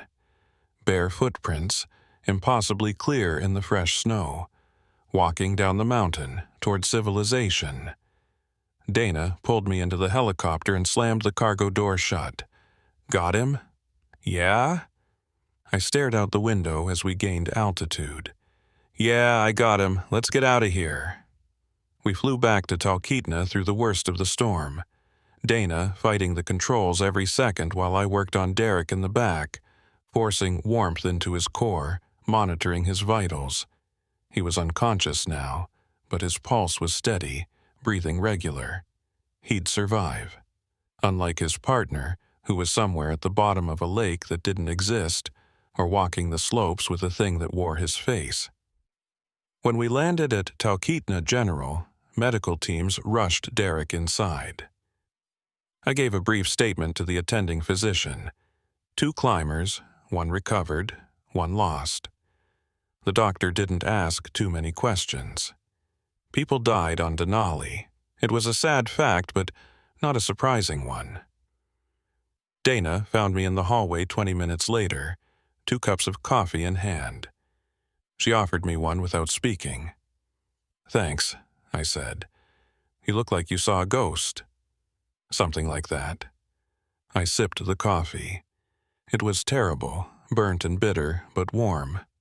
The second climber, he went through the ice. I couldn't reach him. Dana studied me with those sharp pilot's eyes that missed nothing. Through the ice? The report said that whole area is solid rock. No lakes, no water features. I know what the maps say. So what are you saying, that there's an unmapped lake at 16,000 feet? I wanted to tell her everything. About the perfectly circular lake, about the thing with webbed hands rising from black water, about the footprints leading down the mountain. But I knew how it would sound. Knew I'd be pulled from field duty, sent for psychiatric evaluation, branded as unreliable. I'm saying it was dark. Visibility was 0, and I might have been confused about the exact location. Maybe he fell into a crevasse. Maybe I was too far away to see clearly. Dana didn't look convinced, but she let it drop. The second climber's name was Nathan Pierce. 32, software engineer from Seattle, experienced mountaineer. His family's been notified. Recovery team will go up when the weather clears. Recovery team. They wouldn't find a body. I knew that with absolute certainty. But I nodded and said, "Good, that's good." We sat in silence for a while, drinking bad coffee and listening to the storm rattle the windows. Finally, Dana stood. "I need to get back to Talkeetna, file my flight report. You need a ride back to the station?" "I'll grab a cab, thanks for the coffee." She paused at the door. "Caleb, whatever you saw up there, you should talk to someone about it. This job puts things in our heads that don't go away on their own." "I know, I will." Another lie. I wouldn't talk to anyone because I didn't want to believe it myself. Wanted to convince myself it was altitude, stress, the darkness playing tricks. But when I closed my eyes, I saw those footprints spreading across the snow, heading down, toward towns and roads and people who had no idea what was coming. I didn't sleep for 3 days after the rescue. Every time I closed my eyes, I saw that thing rising from the water. Saw Nathan Pierce's empty smile. Heard the ice groaning beneath my feet like something alive and hungry. Derek Sanderson recovered. Frostbite on 3 toes, but he'd keep the foot. He didn't remember much from that night, just fragments. The tent collapsing, Nathan saying he saw lights, the long walk through darkness. He had no memory of the lake, no memory of me finding him. The doctors said that was normal with severe hypothermia. I didn't correct them. The search and recovery team went up 4 days later when the weather cleared. They found the tent exactly where I described it. Found Derek's abandoned gear, found the tracks leading down slope. But they didn't find Nathan Pierce, didn't find the lake, didn't find anything that matched my account of what happened.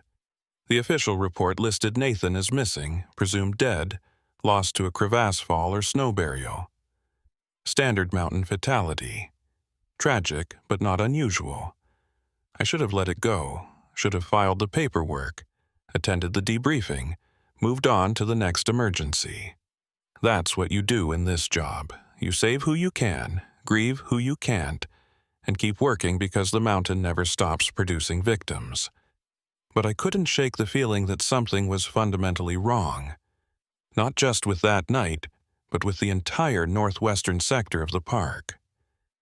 I started pulling incident reports from the past 6 months looking for patterns. At first, there was nothing unusual. The typical mix of injuries, altitude sickness, equipment failures. But when I narrowed the search to a specific geographic area, within a 10-mile radius of where I'd found that lake, things got strange. 8 missing persons in 6 months, all experienced climbers or hikers. All disappeared in the same general area, and all of them had been recovered, or not recovered, with similar circumstances. Hiker found wandering at dawn, disoriented, claiming to have spent the night in a warm cave that rescue teams couldn't locate. Climber discovered hypothermic near glacier, insisting she'd fallen into dark water despite being miles from any water source. Solo mountaineer reported seeing people walking on the ice at midnight. When rescue reached his position, he was alone and suffering from acute psychosis. Medevaced out, never returned to climbing. 2 skiers found their tent abandoned, tracks leading toward unidentifiable lights. One recovered alive but unable to explain what happened. Second, never found. The pattern was clear if you knew what to look for. People encountering something in that region, something that lured them away from safety, something connected to water and ice and darkness. I compiled everything into a report and took it to my supervisor, Tom Kerrigan. He was a good ranger, 25 years in the service, the kind of steady presence who'd seen everything and wasn't easily rattled. He read through my report in silence, face expressionless. When he finished, he set it down carefully and looked at me with something between concern and pity. "Norberg, I need you to be honest with me. Are you okay?" "I'm fine. I just think there's something happening in that sector that needs investigation." What I see here is a collection of unrelated incidents spread across 6 months and a wide geographic area. People get lost in the mountains. They get disoriented, hypothermic. They hallucinate. It's not a pattern, it's just Denali being Denali. 8 people, Tom. All in the same region. All describing similar experiences. Similar? A warm cave and dark water aren't similar. Walking on ice and seeing lights aren't similar. You're finding connections that don't exist because you had a traumatic experience and your brain is trying to make sense of it. What about the lake? I know what I saw. Tom's expression softened. I believe you saw something. But visibility was 0. You were exhausted. You'd just watched a man die. The mind does strange things under extreme stress. There's no lake at that elevation. Geological survey confirms it. Then where did Nathan Pierce go? Into a crevasse, or off a cliff, or buried in a snowfield that won't thaw until summer? We may never know. That's the hard truth of mountain rescue. Sometimes people just vanish and we never get answers. He stood, signaling the conversation was over. Take some time off. You've been running night operations for 6 years straight. That kind of schedule wears on a person. Get some rest. Do something that doesn't involve mountains or emergencies. Come back when you're ready. It wasn't a suggestion. I was being benched. I spent the next 2 weeks in my cabin outside Healy, trying to follow Tom's advice. I read books, watched movies, took long walks in the woods near my property. normal, healthy activities that normal, healthy people did. But every night, I'd pull out the incident reports and study them again, looking for something I'd missed, some detail that would make the pattern undeniable. On the 15th day, my phone rang. Dana Whitlock. "Norberg, you busy?" "Not particularly. Why?" "I need someone to help me with something. Off the books. Are you interested?" 20 minutes later, I was driving to meet her at a small airfield south of Wasilla.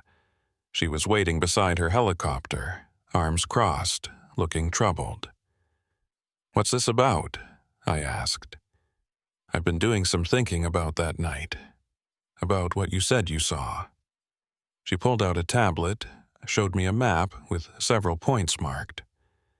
"I've been reviewing my flight logs from the past year. These are locations where I've experienced unusual instrument readings, compass fluctuations, altimeter errors, radio interference, all within a 15-mile radius of where we pulled Derek Sanderson." The marked points formed a rough circle around the area where I'd found the lake. "Could be natural magnetic anomalies," I said. "The area has a lot of iron deposits." That's what I thought. Except iron deposits don't move. These anomalies are spreading. 6 months ago, I had maybe 3 spots where instruments acted weird. Now, it's a dozen, and they're all migrating downslope toward lower elevations. She zoomed in on the map. 2 weeks ago, I flew a supply run to a research station at 8,000 feet. Instruments went haywire for about 90 seconds. Compass spinning, altimeter showing I was underwater, radio filled with static. When I landed, the ground crew said they hadn't noticed anything unusual. So, what are you thinking? I'm thinking you weren't hallucinating. I'm thinking there's something in that region, geological, atmospheric, I don't know, that's affecting both equipment and people. And I'm thinking it's getting worse. I looked at the spreading pattern of anomalies. If she was right, if whatever I'd encountered was expanding its influence, then more people would be at risk. More Nathans walking into darkness, more Dereks left freezing on the slopes. What do you want to do? I want to go back. Daylight flight, clear weather, proper documentation. I want to map every square mile of that area and find out what's actually there. Tom benched me. If he finds out I'm doing unauthorized flights, then we don't tell him. This is my chopper, my fuel, my flight plan. You're just a passenger who happens to know the terrain. She checked her watch. Weather's perfect right now. Window lasts maybe 4 hours. You in or out? I thought about Derek Sanderson, about the thing rising from the water, about 8 missing people who might still be alive somewhere in that frozen wasteland. I'm in. We lifted off 15 minutes later, Dana handling the controls with her usual precision while I monitored the instruments. The flight toward Denali took us over familiar terrain, braided rivers, dense forest, the slow rise toward alpine tundra. "Watch the compass," Dana said, as we crossed into the anomaly zone. "Should start acting up any second." She was right. The needle began to drift, making lazy circles instead of pointing north. The altimeter fluctuated, showing us at 12,000 feet, then 6, then 15. The radio hissed with static that sounded almost like breathing. "Mark the position," Dana said. I noted the GPS coordinates while she circled the area. Below us, nothing looked unusual, just snow and rock and the endless white expanse of glacier. We encountered 3 more anomalies over the next hour, each one stronger than the last. At the 4th site, the instruments went completely dark for 10 seconds. The helicopter's engine coughed, stuttered, then resumed normal operation. "That's new," Dana said, voice tight. "That's never happened before. Maybe we should head back. 1 more site, the strongest reading I've got on record. It's about 5 miles northwest near where I found the lake." She nodded. If we're going to find answers, that's where they'll be. We flew toward the coordinates, instruments getting progressively stranger. The compass now spun continuously. The altimeter claimed we were underground. The radio picked up what sounded like voices, faint, garbled, speaking no language I recognized. Then we saw it. The lake, exactly where I remembered it, a perfect circle of ice that reflected the sky like a mirror. That wasn't there 6 months ago, Donna said. I've flown over this area 100 times. I would have noticed a lake. We circled lower. The ice looked impossibly smooth, impossibly perfect. No cracks, no snowdrifts, no natural imperfections, just a flawless circle of frozen water where no water should exist. And around the edges I saw them. Figures. Maybe 20 of them standing perfectly still, facing outward like sentries. Dana, do you see? I see them. Are those people? I pulled out binoculars, focused on the nearest figure. It was human-shaped but wrong, skin too pale, posture too rigid. It stood without moving, without breathing, just existing in that terrible stillness. Then it turned its head and looked directly at the helicopter. "Get us out of here," I said. Dana was already banking away, but the helicopter's response was sluggish. The engine sputtered again, more severely this time. The altimeter showed impossible readings, negative 2,000 feet, then positive 40,000, then error codes I'd never seen. "Come on," Dana muttered, working the controls. "Come on, you piece of—" The engine died. For 3 seconds we fell in complete silence except for the wind whistling past the rotors. Then Dana's training kicked in. She adjusted pitch, used what momentum we had to control the descent, aimed for the flattest ground available. We hit hard. Not a crash, but not a landing either. More like a controlled collision. The skids caught on a boulder, and the helicopter tilted, throwing me against my harness. Metal screamed, something cracked. Then everything was still. "You okay?" Dana asked. I did a quick inventory, shoulder bruised, ribs aching, but nothing broken. "Yeah, you?" "Same. Let's get out before something explodes." We scrambled clear of the wreckage, putting 50 yards between us and the helicopter before we stopped to assess the damage.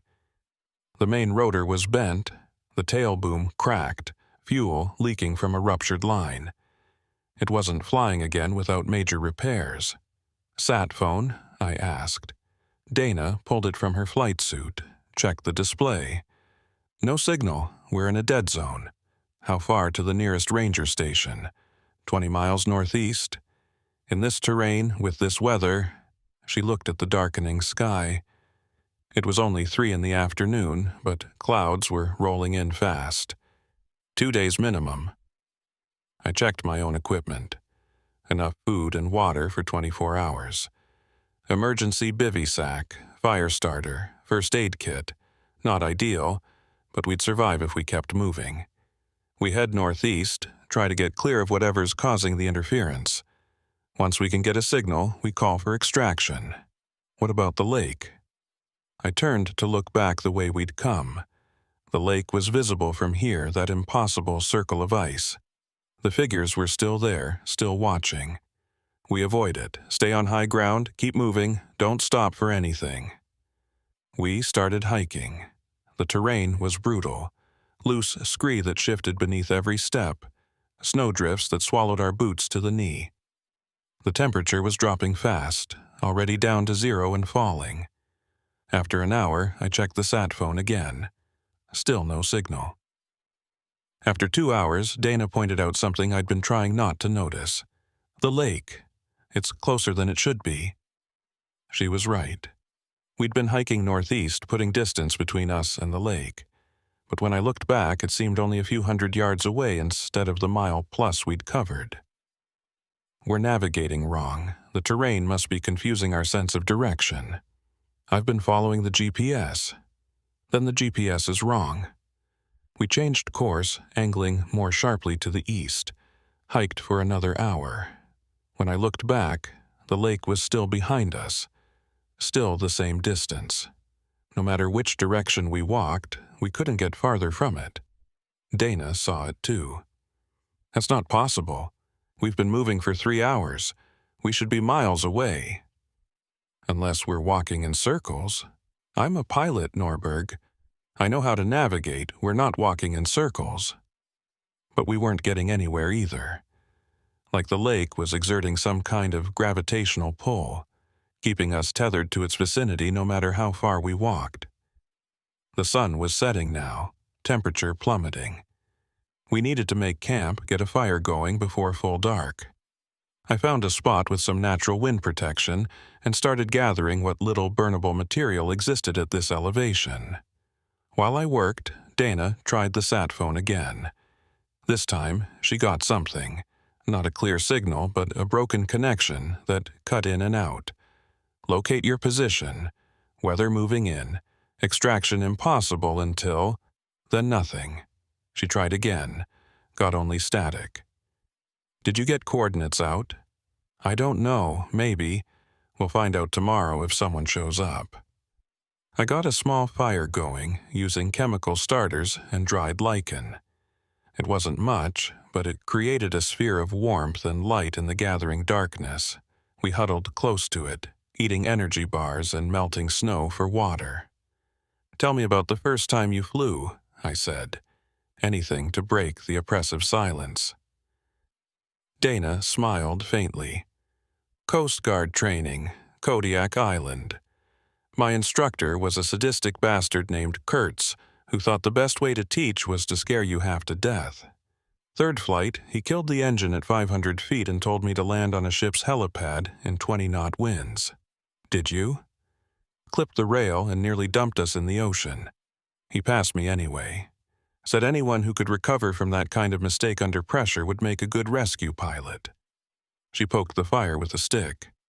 He was right, mostly. I've pulled a lot of people out of bad situations. But this is different.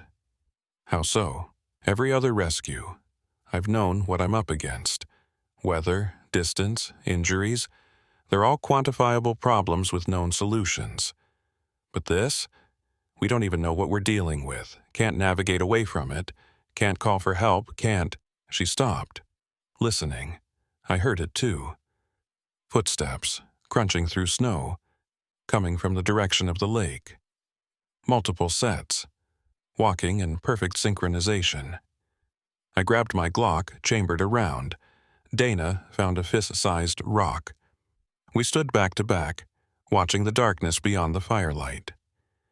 They emerged from the shadows like figures in a nightmare. 7 of them, all wearing the faces of people I recognized from incident reports. The hiker who found the warm cave, the climber who fell into dark water. Others I'd never seen before, but who moved with that same terrible wrongness. And at the front, Nathan Pierce. Still wearing the clothes he'd died in, still smiling that empty smile. "Hello, Ranger Norberg," he said. Not his voice. Too flat, too hollow. "We've been waiting for you to come back." The fire cast dancing shadows across their faces, and I realized with creeping horror that they weren't just moving wrong. They were incomplete. Nathan's left hand was missing fingers, replaced with something that looked like ice molded into the approximate shape of human digits. The woman beside him had eyes that reflected light like an animal's, catching the flames and throwing back pale blue glints. Another had skin that seemed to ripple like water disturbed by wind. "Stay back," I said, raising the Glock. My voice sounded steadier than I felt. "I don't want to shoot, but I will." Nathan tilted his head at an unnatural angle, the movement too smooth, too fluid. "Bullets won't help you here, Ranger. This mountain has different rules. What are you?" "We were like you once. Warm, live, afraid of the cold." He spread his hands, and I saw frost forming on his palms, crystallizing in geometric patterns. Then we understood. The cold isn't death, it's transformation. The ice wants to show us what we could become. Dana's hand found my shoulder, gripping tight. They're hypothermic victims, severe cases experiencing psychosis. We can't reason with them. But I wasn't so sure. Derek Sanderson had been hypothermic, and he'd recovered. These people, or whatever they'd become, showed no signs of medical distress. No shivering, no confusion, no visible cold injury. They stood in sub-zero temperatures without coats or gloves, skin exposed to wind that should have given them frostbite in minutes. "The lake calls," one of the women said. She'd been the climber who reported dark water, according to the photo in her missing persons file. It's been calling for so long, but only a few could hear, only a few were ready. Ready for what? To go deeper, to see what lies beneath the ice. Nathan took a step closer. The fire seemed to dim in his presence, as if he was absorbing its heat. "You stood at the edge, Ranger Norberg. You looked down into the water. Did you see?" I had seen. That pale hand reaching up, those webbed fingers groping for purchase. The impossible depth, the black water that shouldn't exist. "There's nothing down there except frozen groundwater," I said.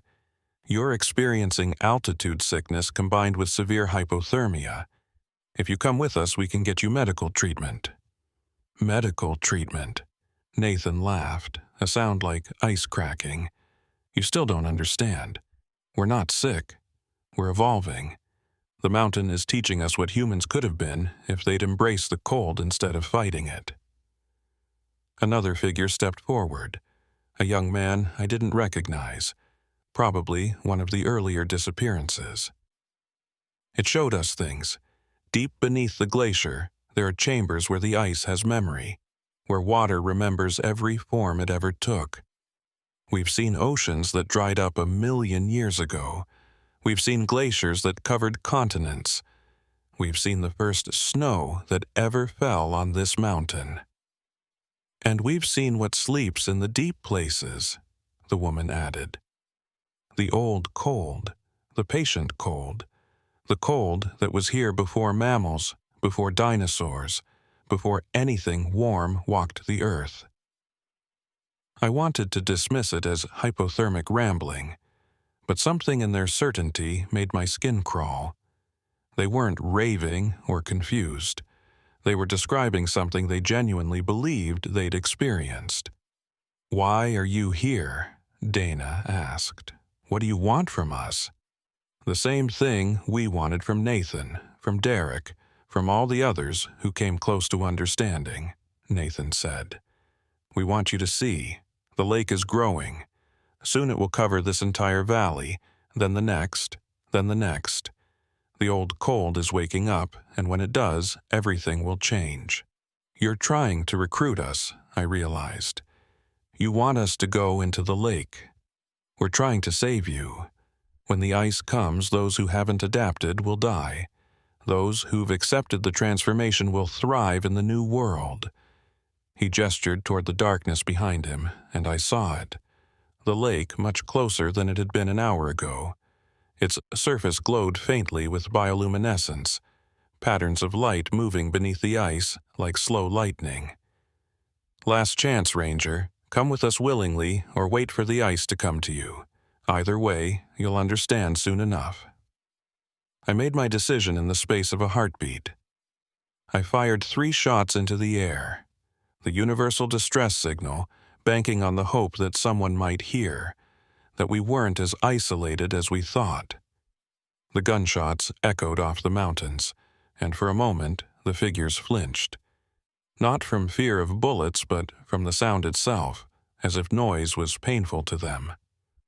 "Run," I told Dana. "Northeast, stay on high ground, don't stop." We ran. Behind us, I heard them following. Not running, just walking with that same measured pace. They didn't need to hurry. They knew something we didn't, something about this landscape that made escape impossible. The terrain fought us with every step. Loose rocks turned ankles. Hidden ice patches sent us sliding. The darkness was absolute except for our headlamps, which created narrow tunnels of light in an ocean of black. Dana pulled ahead, her Coast Guard conditioning giving her an edge. I followed, lungs burning, legs screaming, the Glock a heavy weight on my hip. We crested a ridge and stopped, both of us gasping for air that was too thin and too cold. Below us, spreading across the entire valley like a malignant growth, was the lake. It had expanded impossibly fast, covering what should have been miles of rocky terrain. The ice glowed from within, pulsing with that same bioluminescence. And on its surface, hundreds of figures stood in perfect concentric circles, all facing inward toward the center. "Oh God," Dana whispered. "How many people?" "All the missing persons from the past year, maybe longer." I pulled out the sat phone, tried desperately to get a signal. Nothing. We need to find high ground. The higher we climb, the better chance we have of getting out of this interference zone. We started scrambling up the ridge, using hands and feet, ignoring the cold that was creeping through our gloves and boots. The slope was nearly vertical in places, more climbing than hiking. Halfway up, Dana's footing gave way. She slipped, sliding down the scree, and I lunged to grab her. My hand caught her wrist just as she went over the edge of a drop-off. For a terrible moment, I held her entire weight. My shoulders screamed. My grip on the rocks was tenuous at best. Below her, nothing but 30 feet of empty air, and then the ice lake, glowing and patient. "Don't let go," she gasped. "I won't. I've got you. Can you get your feet against the wall?" She kicked, found purchase, and together we hauled her back up to stable ground. We collapsed, side by side, shaking from adrenaline and exhaustion. "Thanks," she managed. "Thank me when we're off this mountain." We kept climbing, reached the top of the ridge just as dawn began to break in the east. A faint, gray light that did nothing to warm the air but at least let us see where we were going. And what I saw made my blood run cold. The lake had spread during the night. It now covered both sides of the ridge, forming a massive horseshoe shape around us. We were standing on an island of rock in a sea of glowing ice. "This isn't possible," Dana said. "Water doesn't spread that fast. Physics doesn't work that way. Nothing about this works the way it should."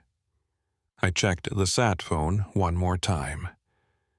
Miracle of miracles, I got 2 bars of signal. I dialed emergency services and got a crackling, barely comprehensible connection. "Identify yourself. This is Ranger Caleb Norberg, badge 773. I'm stranded on White Peak Ridge with Dana Whitlock. We need immediate extraction. Helicopter crash. Coordinates." I read off our GPS position while Dana scanned the sky for any sign of incoming aircraft. "Copy your coordinates. Weather conditions marginal. Earliest extraction 0800. We don't have until 0800. There's a..." I stopped. How did I explain this? How did I make them understand? "There's a geological hazard expanding in this region. Fast-moving ice formation. We're surrounded and running out of ground. Repeat. Geological hazard. Just get someone here as fast as you can." The connection died. I had no idea if they'd heard enough, if they believed me, if help was actually coming. Dana pointed toward the lake. "They're coming." The figures were crossing the ice, hundreds of them now, all converging on our position. Moving slowly but inevitably, like a tide rising. We couldn't run anymore. Nowhere to go except up, and there was no more up to climb. We were at the peak of the ridge, backs literally against the wall. "How many rounds you have left?" Dana asked. I checked the magazine. 12. "You?" She hefted her rock. "1 throw. Better make it count." Nathan Pierce was the first to reach our position. He climbed the ridge with impossible ease, hands finding holds that shouldn't exist, pulling himself up vertical sections that would challenge professional climbers. When he stood before us, I saw that the transformation had progressed. His skin was now more ice than flesh, translucent and crystalline. When he spoke, frost formed in the air. "You can't escape the cold, Ranger. It's everywhere. In the air you breathe, in the ground beneath your feet. You've been breathing it in since you arrived. Can't you feel it? The ice forming in your lungs." And God help me, I could.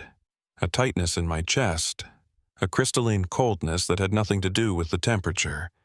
Like something was crystallizing inside me, spreading with each breath. "Fight it," Dana said beside me. "It's psychological. He's getting in your head."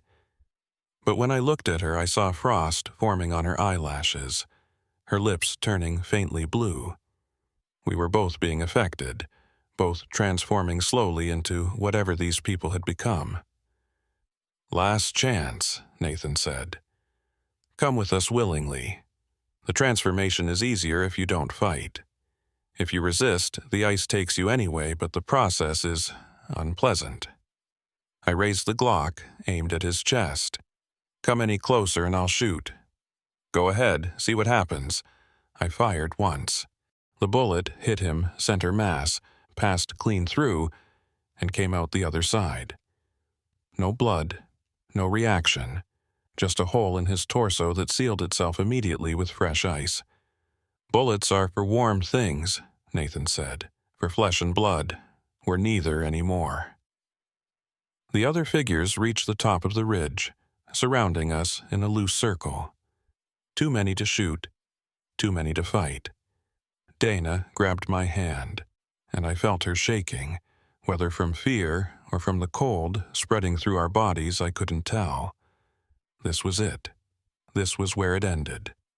Transformed into ice sculptures at the top of a ridge, joining the ranks of the lost and the changed. Then I heard it, distant at first, but growing louder, the distinctive whop, whop, whop of helicopter rotors. A rescue bird appeared over the eastern ridge, searchlight sweeping across the mountainside. It wasn't from our park. Coast Guard markings, probably scrambled from Anchorage when they got my distress call.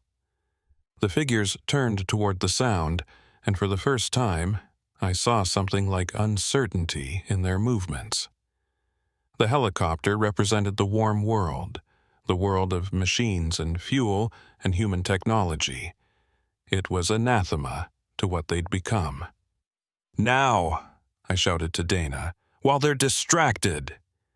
We ran toward the only open gap in the circle, pushing past figures that grabbed at us with ice-cold hands. I felt fingers close around my arm and jerked away, leaving fabric behind.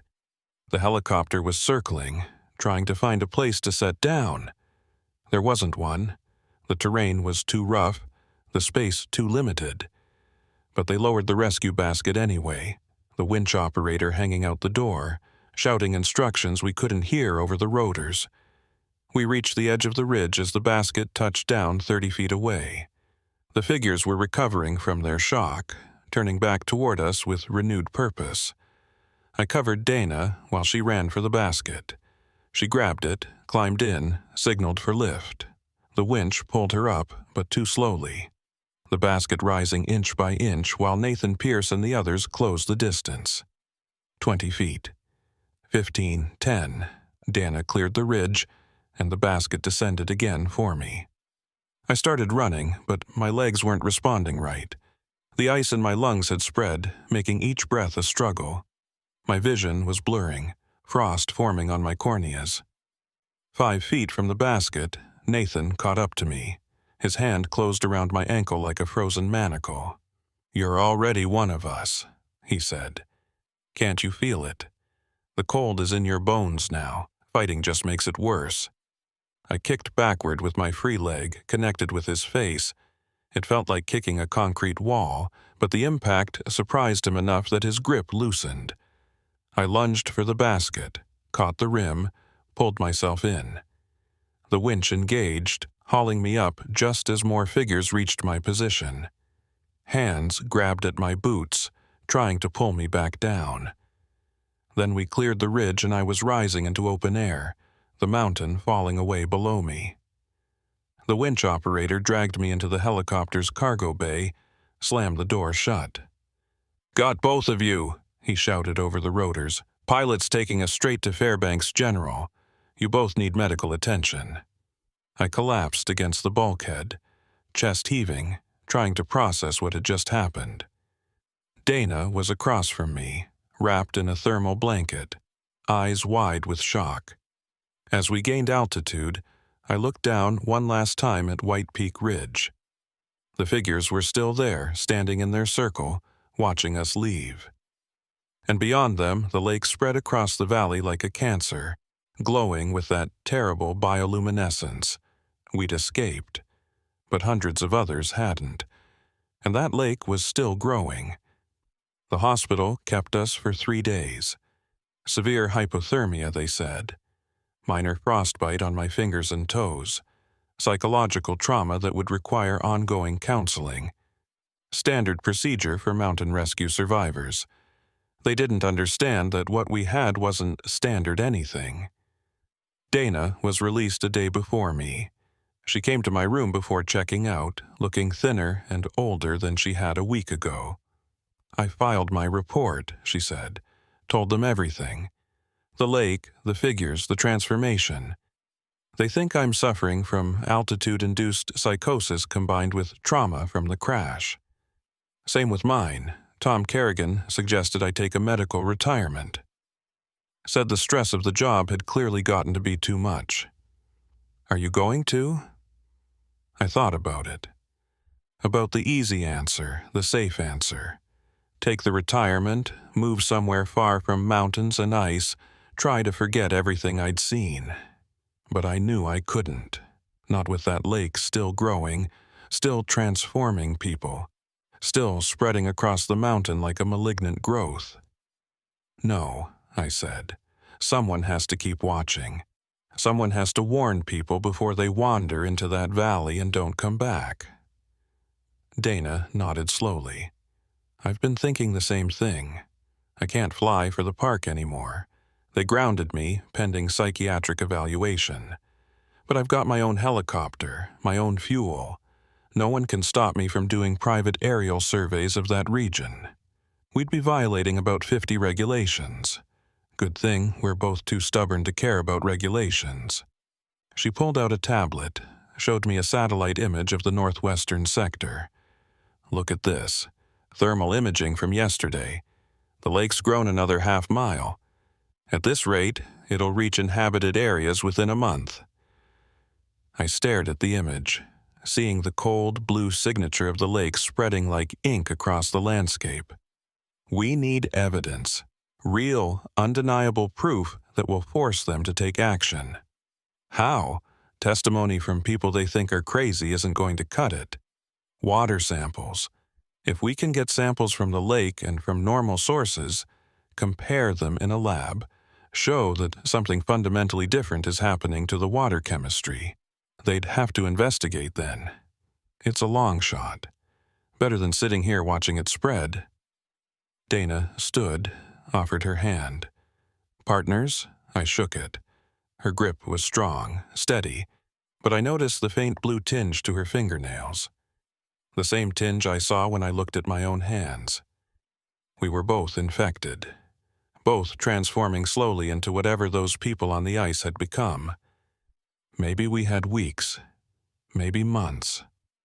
Maybe the process could be stopped if we got treatment soon enough. Or maybe we were already lost, and this was just our body's last rebellion against the inevitable. Either way, we had work to do. Over the next 2 weeks, Dana and I made 3 covert flights into the affected region. Each time, we documented the lake's expansion, took readings with every instrument we could acquire or borrow, and each time, the transformation in our bodies progressed a little further. My fingers were going numb more frequently. Dana's eyes had taken on a faint reflective quality in low light. We were both experiencing the same tightness in our chests, the same sensation of something crystallizing in our tissues. On the third flight, we got lucky. We found an isolated section of the lake's edge where no figures stood guard. Dana held the helicopter in hover while I rappelled down, landed on solid ice, and deployed our sampling equipment. The ice was thick here, 3 feet or more, perfectly clear. I could see down into the water beneath, that same impossible depth, that same absolute darkness. And suspended in that darkness, shapes, hundreds of them, thousands, all frozen in various stages of transformation. They were people. Every missing person from the past decade, probably. All trapped in the ice, slowly changing, slowly becoming something else.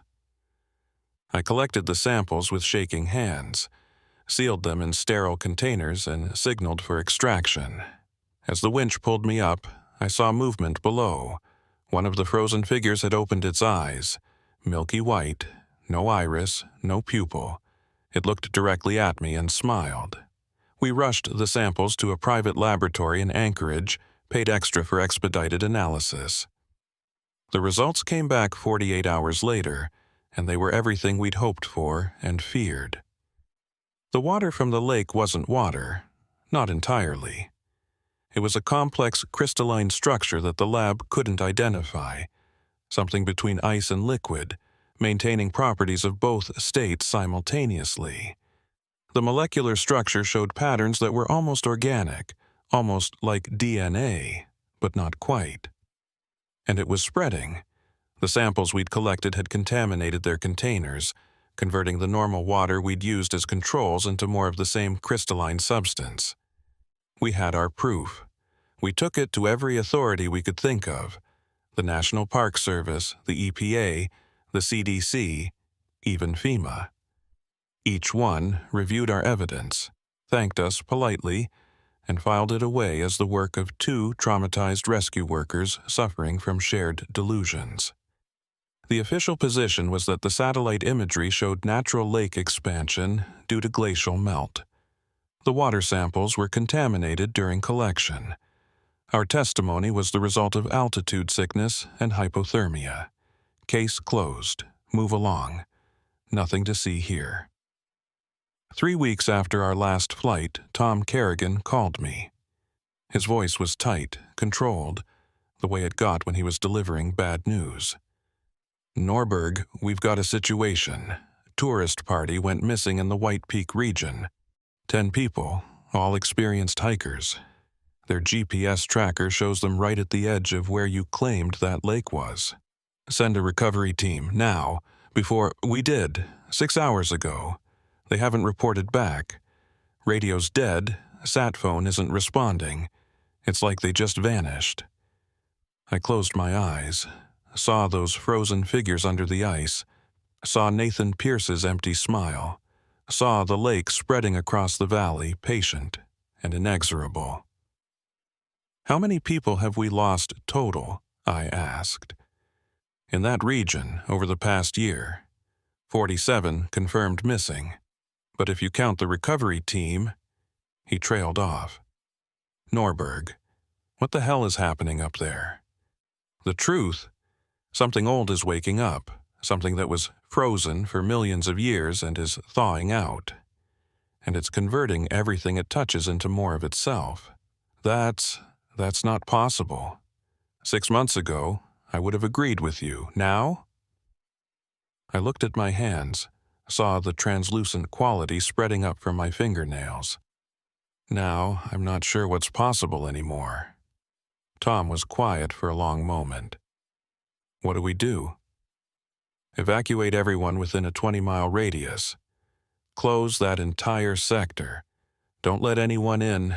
Don't send any more rescue teams. Quarantine it like it's radioactive because, in a sense, it is. I can't authorize that based on unverified. Then watch the satellite feeds. Watch that lake spread. And when it reaches the first populated area, when people start transforming into ice sculptures and walking into the wilderness, remember that I warned you." I hung up before he could respond. Dana was waiting in my cabin when I got home, looking worse than I felt. The blue tinge had spread to her lips now, and when she breathed, I could see frost forming in the air. "We're running out of time," she said. "I can feel it. The ice is winning." "I know. I've been thinking about what Nathan said, about how resistance makes it worse. What if we stopped fighting? You want to go back to the lake." "I want to understand what we're becoming, whether there's any way to reverse it, or if this is just who we are now." I thought about Derek Sanderson, who'd recovered from hypothermia and gone back to his normal life. But he hadn't been exposed like we had, hadn't breathed in the ice, hadn't let it into his lungs and bones. If we go back, we might not come out as ourselves. If we don't go back, we'll transform anyway. At least this way we might learn something, might find a weakness, a way to stop the spread. She was right. The ice was in us, spreading with each day. We were becoming what we'd feared, whether we wanted it or not. "One more flight," I said.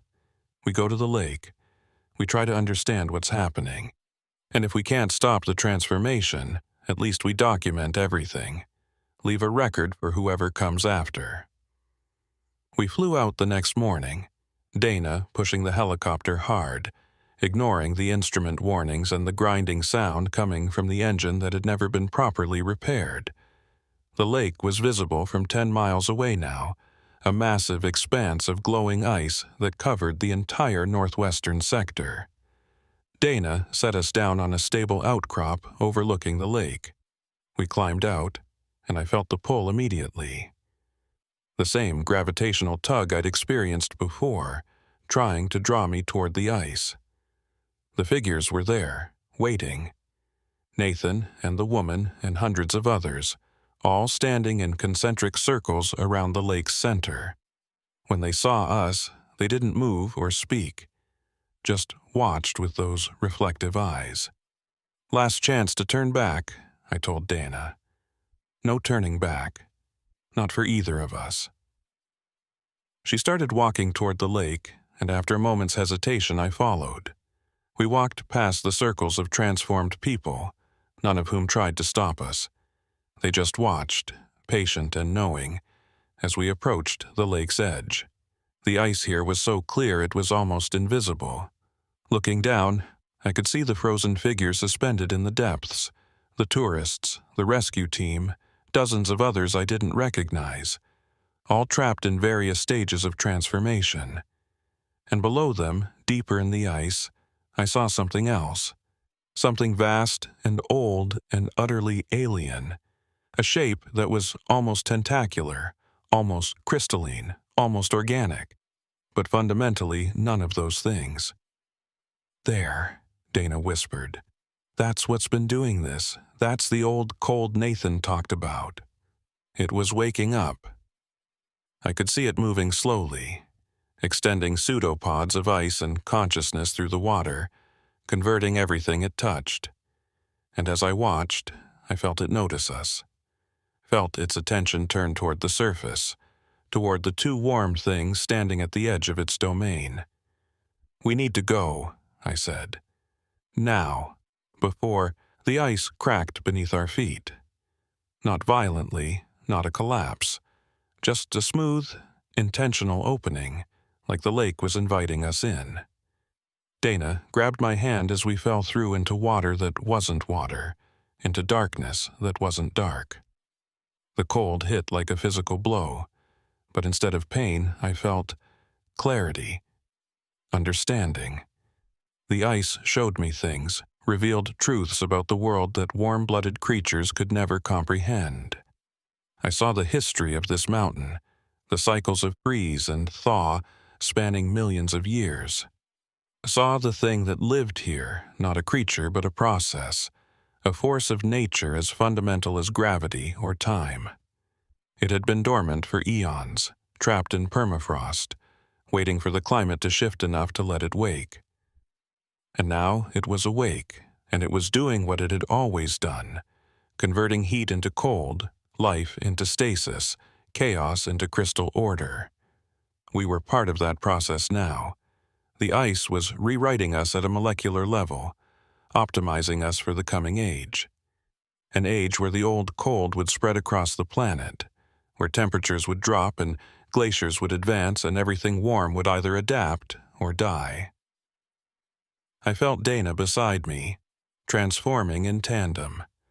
Felt our separate identities beginning to blur, to merge with each other and with the ice and with the vast intelligence that suffused this place. And in that moment, I understood what Nathan Pierce had tried to tell me. This wasn't death. It was evolution. Painful, unwanted, but ultimately inevitable. The warm age of mammals was ending. The ice age was beginning again, and we would be there to see it, transformed and patient, watching the world freeze. They found the helicopter 3 days later, abandoned on the outcrop overlooking the lake. No sign of the occupants. No bodies, no equipment, no indication of what had happened. The lake continued to spread. Within a month, it reached inhabited areas. People reported strange experiences, feeling pulled towards the water, hearing voices in the ice, finding their neighbors standing motionless in the snow with frost-covered skin and reflective eyes. The authorities finally took action, but by then it was too late. The quarantine zone expanded weekly. Towns were evacuated, roads were closed, and still the ice spread, patient and inexorable. Sometimes, on clear nights, pilots flying over the region report seeing figures on the ice, hundreds of them, standing in perfect circles, all facing inward toward something in the depths. They say if you look closely, you can recognize faces, missing persons from years past, rescue workers who went to help and never returned. And two figures always stand together at the edge, hand in hand, watching the sky. A ranger and a pilot, forever keeping watch over the spreading cold. Some people say they're trying to warn us. Others say they're waiting for more to join them. I think they're doing both. Because the ice is patient, the ice is everywhere, and sooner or later, the ice always wins. The permit stated that Soren Beck would be out for 5 days photographing wildlife around Wonder Lake during the winter season. He was 12 hours over the required time to report his status via satellite. I am Felix Hargreaves, and I served as a park ranger in Denali for 9 years. When photographers neglected to check in, it was usually because they had been captivated by the magic of nature and forgotten the protocol. However, it was also long enough to know that usually did not mean always. The half-day window between routine and emergency was rapidly closing. The temperature had dropped to -25 overnight, with wind chill pushing it closer to -40. Beck's permit listed him as experienced, former National Geographic contributor, multiple Arctic expeditions, proper cold weather gear. But experience didn't make you immune to avalanches, didn't stop ice from cracking beneath your feet, didn't prevent a simple twisted ankle from becoming a death sentence when you were 15 miles from the nearest road. I loaded the snowmobile with emergency supplies at dawn. Trauma kit, thermal blankets, two-way radio, sat phone, avalanche probe, 72-hour rations. The Glock 10mm went into its holster. Bears were mostly denned up this time of year, but mostly got people killed just like usually did. The ride to Wonder Lake took 90 minutes across terrain that fought me every mile. Fresh snow had buried the trail markers, and twice I had to dismount and probe ahead to make sure I wasn't about to drive into a concealed crevasse. The morning sun was a pale disk behind clouds, giving light but no warmth. Wonder Lake sat in a basin surrounded by jagged peaks, its surface frozen solid beneath 3 feet of ice. In summer, it reflected Denali's massive bulk like a mirror. In winter, it became a white expanse indistinguishable from the surrounding tundra, except for the subtle depression where water lay beneath ice. Beck's campsite should have been on the northern shore, where the tree line provided some wind protection. I found it easily enough, a bright orange tent visible from a quarter-mile away, emergency protocol colors that screamed, "I'm here," against the monochrome landscape. But something about the camp looked wrong even from a distance. I approached slowly, scanning for tracks, for signs of movement, for Beck himself. The tent stood intact but partially collapsed on one side, fabric sagging inward like something had pushed against it from the inside. No smoke from a camp stove, no footprints near the entrance, no indication anyone had moved around the site in hours. "Beck," I called out. "Soren Beck, this is Ranger Hargreaves. Are you here?" My voice died in the still air. No echo, no response, just the kind of silence that feels deliberate. I dismounted and approached the tent on foot. That's when I saw the footprints. They led away from the tent toward the lake, clearly visible in snow that had fallen sometime during the night. Boot prints, the right size for an adult male, spaced at a normal walking gait. But what made my skin crawl was what I saw embedded in each print. Ice. Not snow compressed by weight, but actual ice, crystalline, clear, formed in the exact shape of the boot treads. Like Beck had been walking on water that froze instantly beneath each step. I followed the tracks 20 yards to where they stopped at the lake's edge. And then they continued across the ice. 50 yards out, 100. Still perfectly preserved. Still showing that strange crystalline formation in each impression. That wasn't possible. Ice didn't form that way. Boots didn't leave frozen impressions in snow unless the temperature differential was extreme. And even then, the pattern was wrong. This looked like someone had walked across liquid water that crystallized the moment their weight left it. I keyed my radio. "Ranger Station, this is Hargreaves at Wonder Lake. I've located Beck's campsite, but no sign of Beck himself. Found unusual track formation leading onto the lake ice. Requesting..." Static swallowed my transmission. I tried again, got the same white noise, then checked the sat phone. No signal. The battery showed full charge, but the display kept flickering between searching for network and error codes I'd never seen before. Equipment failure. Wonderful. I returned to the tent and opened the entrance flap. The interior was organized chaos, sleeping bag half unzipped, cooking gear scattered, a toppled camp stove with fuel still in the reservoir. Beck's pack sat against the far wall, partially unpacked, spare clothes spilling from the top. But what caught my attention was the camera equipment. Professional grade, thousands of dollars worth of lenses and bodies, all carefully packed in foam cases, all still here. No photographer walked away from that kind of gear, not voluntarily. I found Beck's journal in a side pocket of his pack. The last entry dated yesterday morning. Day 3. Caught amazing sunrise over Denali, light like I've never seen, almost crystalline. The lake ice is doing something strange. Keeps hearing cracking sounds even though temperature hasn't risen above 0.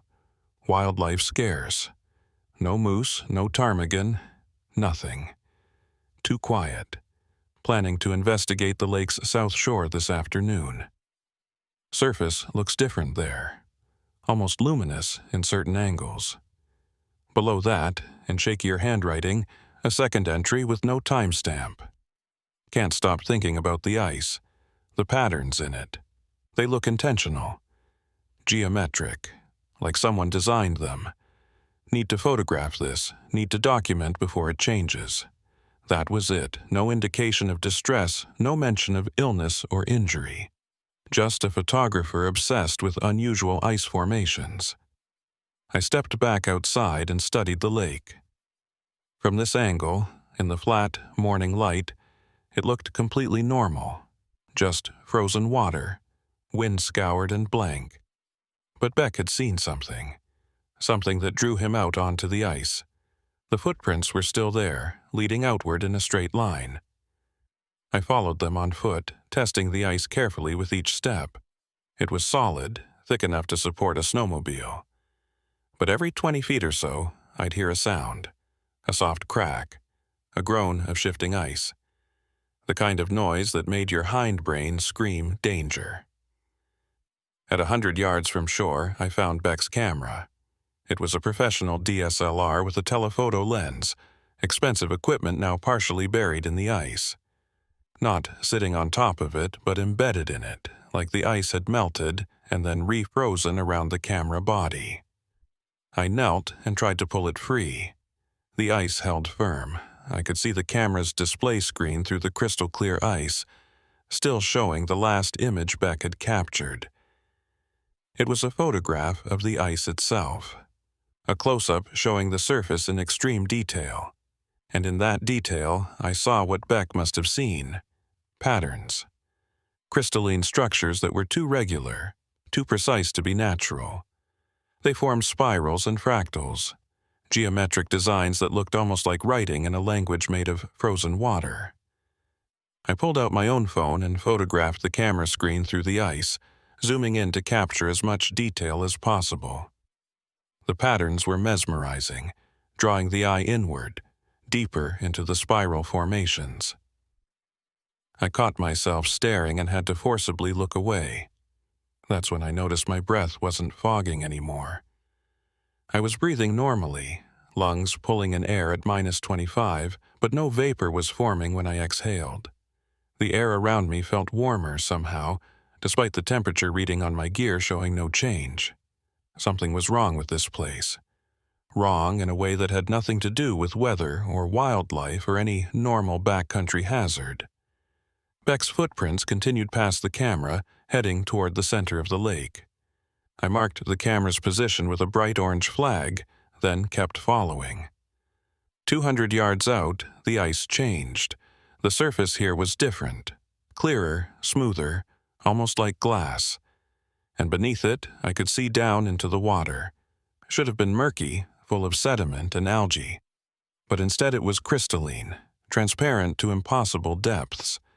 And in those depths, shapes, long and dark, suspended in the water like massive logs. Except logs didn't move, didn't slowly rotate in place, didn't seem to track my movement across the ice above them. I stepped back instinctively, pulse hammering. Whatever those shapes were, they were alive. Huge, maybe 20 feet long, cylindrical bodies that looked almost segmented, like enormous underwater millipedes. Beck's footprints led directly over this section of ice, over whatever was swimming below. The tracks ended at exactly the center of the lake. Not at a hole in the ice, not at any visible disruption. They just stopped, the final footprint as clear and crystalline as all the others. Beyond that point, nothing. No body, no signs of struggle, no indication of what had happened. I stood at the end of the trail, trying to piece together a scenario that made sense. Beck had walked out here, seen something that compelled him to keep going, and then, what? Fallen through? But there was no hole. Turned back? But there were no return tracks. Vanished. The word felt ridiculous in my head, but it was the only one that fit. I pulled out the sat phone again, tried desperately to get a signal. Still nothing. The radio was equally useless, producing only static no matter what frequency I tried. Standard protocol said return to base, report the situation, come back with a full search team. But standard protocol assumed you could communicate with base. Assumed you could call for backup. I was 15 miles from the ranger station with no working communications, standing on a frozen lake with a photographer who'd vanished into thin air, and temperatures that would kill me if I spent the night unsheltered. The smart move was to head back immediately, report in person, return with help. But something made me hesitate. Some instinct honed by 9 years of rescues told me that if Beck was still alive, every minute counted. If he'd fallen through the ice somehow, if he was trapped in an air pocket underneath, if there was any chance at all, I had to try. I spent the next hour doing a spiral search pattern, working outward from where Beck's tracks ended. Used my avalanche probe to test the ice every few feet, looking for weak spots or hidden holes. Found nothing except solid ice, 3 feet thick, consistent across the entire search area. The shapes in the water followed me. I could see them moving beneath the ice, pacing me, staying directly below wherever I walked. Up close, I could make out more details. The segmented bodies, small appendages along their lengths, something that might have been eyes clustered at one end. Not millipedes, not fish, something else entirely, something I had no name for. My watch showed 1,400 hours. I'd been on the lake for 3 hours. The sun was already starting its early winter descent, shadows lengthening across the ice. Another 2 hours of usable daylight, maybe less. I had to make a decision. That's when I heard it. Faint, but unmistakable. Someone calling for help. The sound came from beneath the ice. I dropped to my knees, pressed my ear against the frozen surface. There it was again, muffled and distorted, but definitely human. A voice, shouting something I couldn't make out. "Beck, Soren Beck, can you hear me?" The shouting stopped, then more clearly, filtered through 3 feet of ice and unknown depth of water. "Help! I'm trapped. Can't breathe much longer." He was alive. Somehow, impossibly, he was alive under the ice. I grabbed the avalanche probe and started pounding on the ice where the voice seemed strongest, trying to signal my position. "I'm right above you. Can you see light? Can you see where I am? Too dark. Water's black. Please, running out of air." I pulled out my ice axe and started chopping. The ice was harder than it should have been, each strike sending shock waves up my arm, but barely chipping the surface. I swung again, putting my full strength into it. After 20 strikes, I'd made a depression maybe 2 inches deep. At this rate, it would take hours to break through 3 feet of ice. Beck didn't have hours. I abandoned the axe and ran back to my snowmobile, grabbed the emergency chainsaw I carried for clearing fallen trees, hauled it back to the spot, fired it up, and started cutting. The chainsaw screamed against the ice, throwing up a spray of frozen chips. The blade bit slowly, painfully slowly, but it was working. 1 inch, 2 inches, 3. Below me, Beck's voice had gone silent. I couldn't tell if that meant he'd passed out, or if the sound just couldn't penetrate anymore.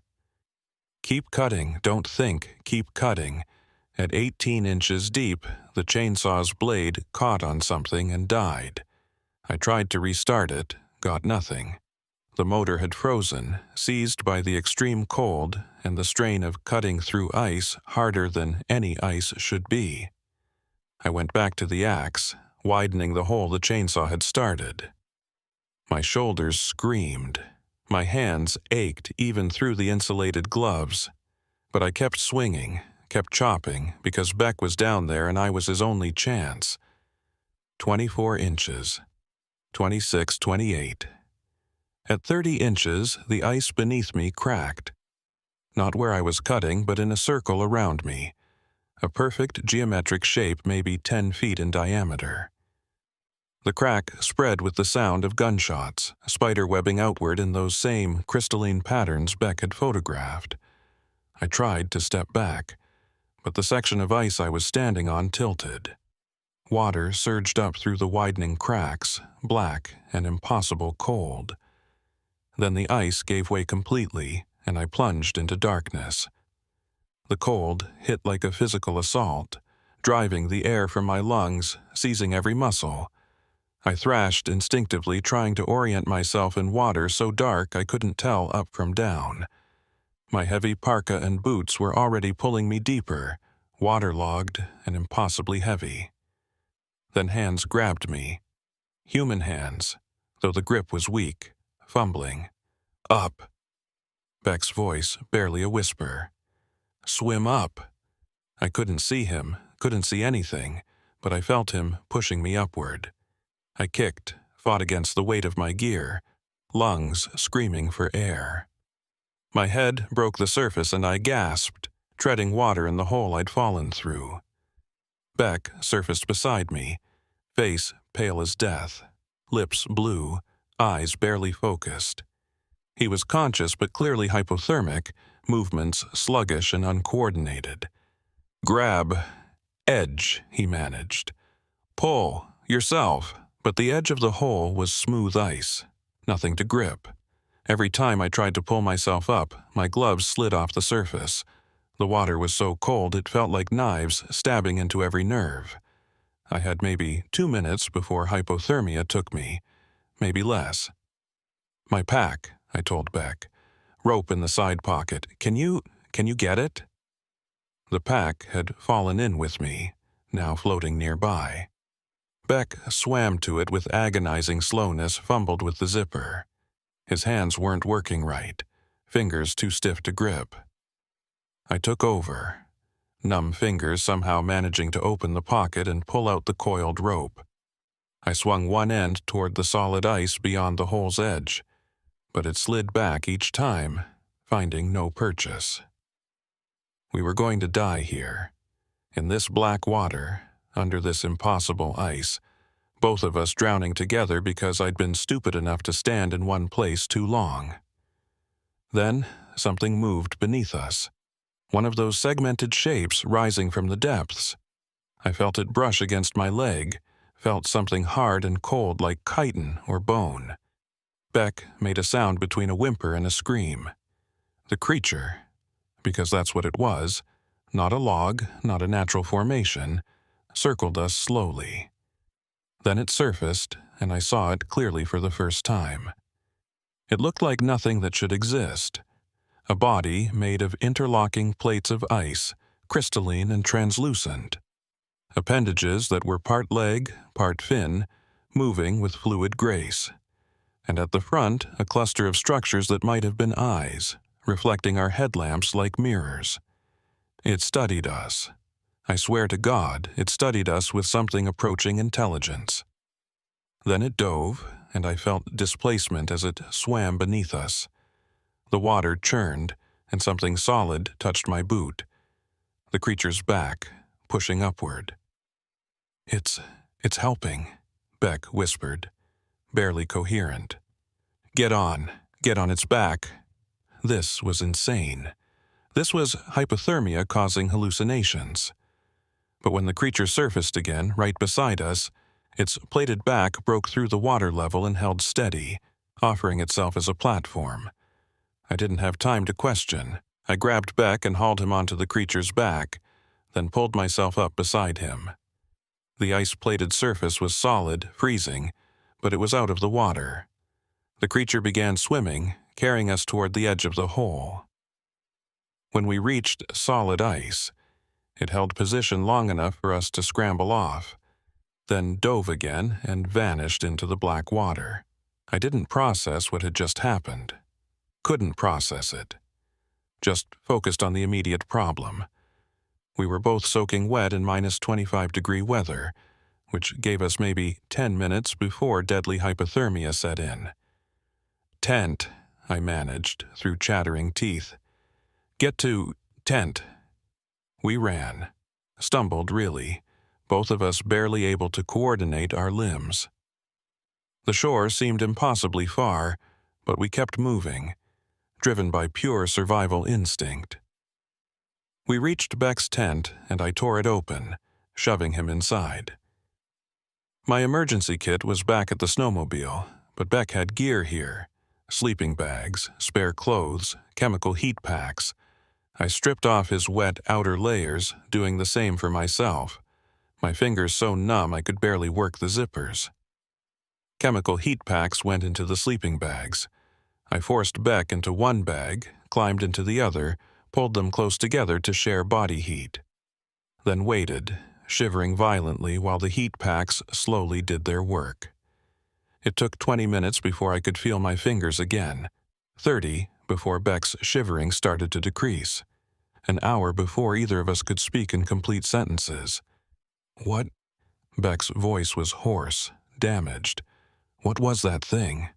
I don't know. Some kind of... I don't know. I couldn't even begin to categorize what we'd seen. How long were you under there? Since yesterday afternoon. I fell through, couldn't find my way back to the hole. Waters so dark, so deep. I swam until I couldn't swim anymore, then just floated. Those things kept circling me. Sometimes they'd touch me, push me upward toward the ice, like they were trying to keep me from drowning. That's impossible. Wildlife doesn't... I know what wildlife does and doesn't do, Hargreaves. I've photographed animals on 6 continents. These things aren't animals, not in any way we understand.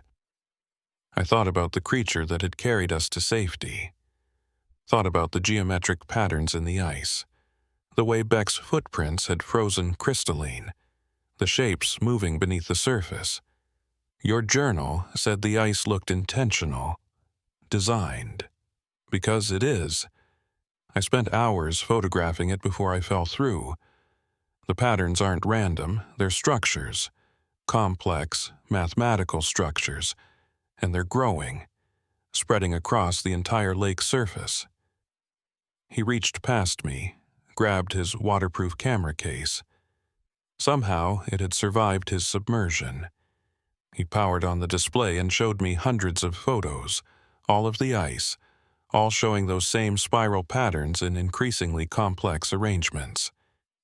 This is the same formation, photographed over 6 hours, he said, flipping through images. Watch how it changes. I watched. The patterns grew, evolved, became more intricate, like watching a crystal form in time-lapse, but with intentionality behind it. Like watching someone write. What's causing it? Them. The things in the water. They're not just swimming around, they're creating these patterns, building them. I think the ice is their language, or their art, or something we don't have words for. I wanted to dismiss it as hypothermic delusion, but I'd seen what I'd seen. The creature that had saved us. The patterns too perfect to be natural. The way the ice had cracked in that precise geometric circle. We need to report this. Get a research team out here. And tell them what? That we found intelligent ice creatures in Wonder Lake? They'll think we're delusional, suffering from cold exposure.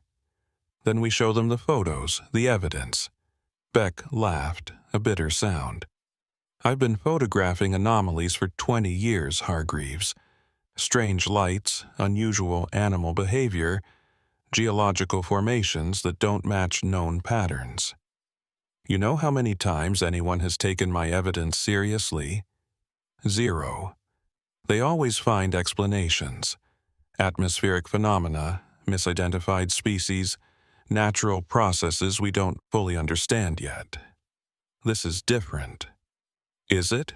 Or are we just 2 guys who fell through the ice and nearly drowned?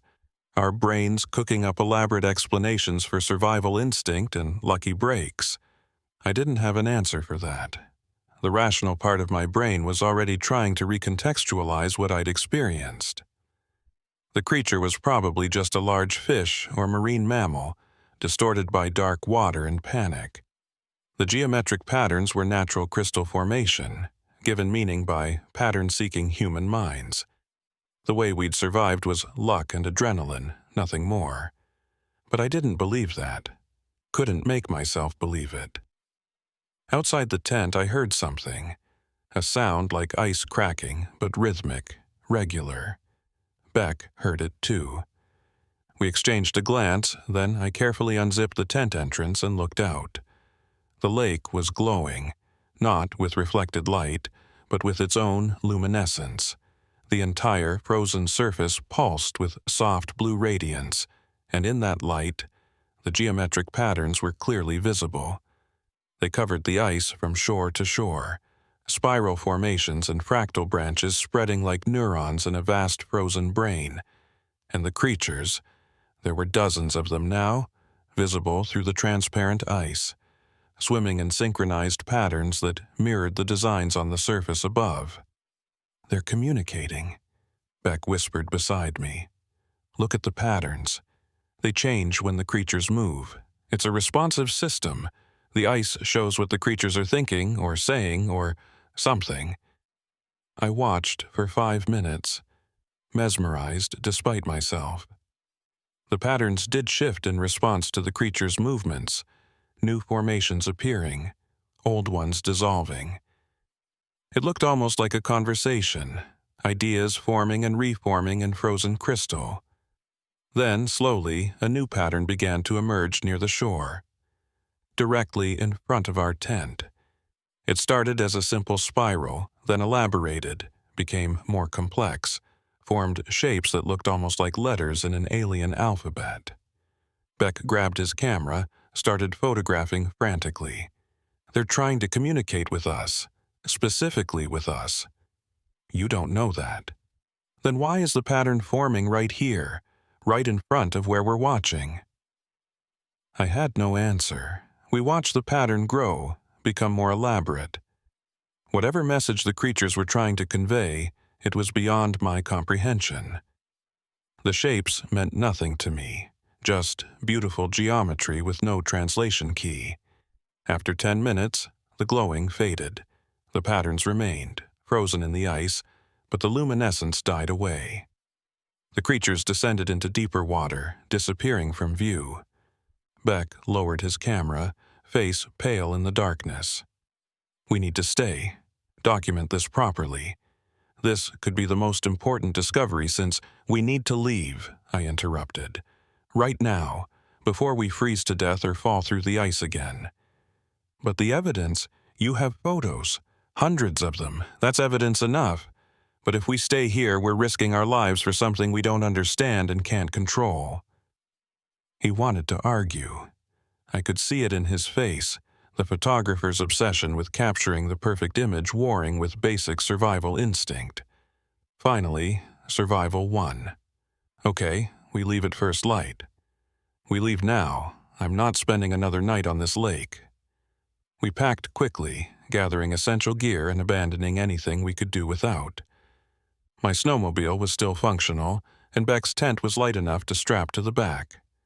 We loaded up and started the long ride back to the ranger station. The trip took 3 hours in the darkness, following my GPS track. Twice we had to detour around ice formations that looked unstable. Once, I swore I saw something large moving beneath the snow beside the trail, but when I stopped to look, there was nothing there. We reached the ranger station at midnight. I radioed ahead and Tom Kerrigan was waiting, along with a medic and 2 other rangers. They rushed Beck to the clinic for hypothermia treatment while I gave my report. I told them everything: the missing photographer, the camera embedded in ice, the footprints ending at the lake's center. Falling through the ice, nearly drowning, somehow making it back to shore.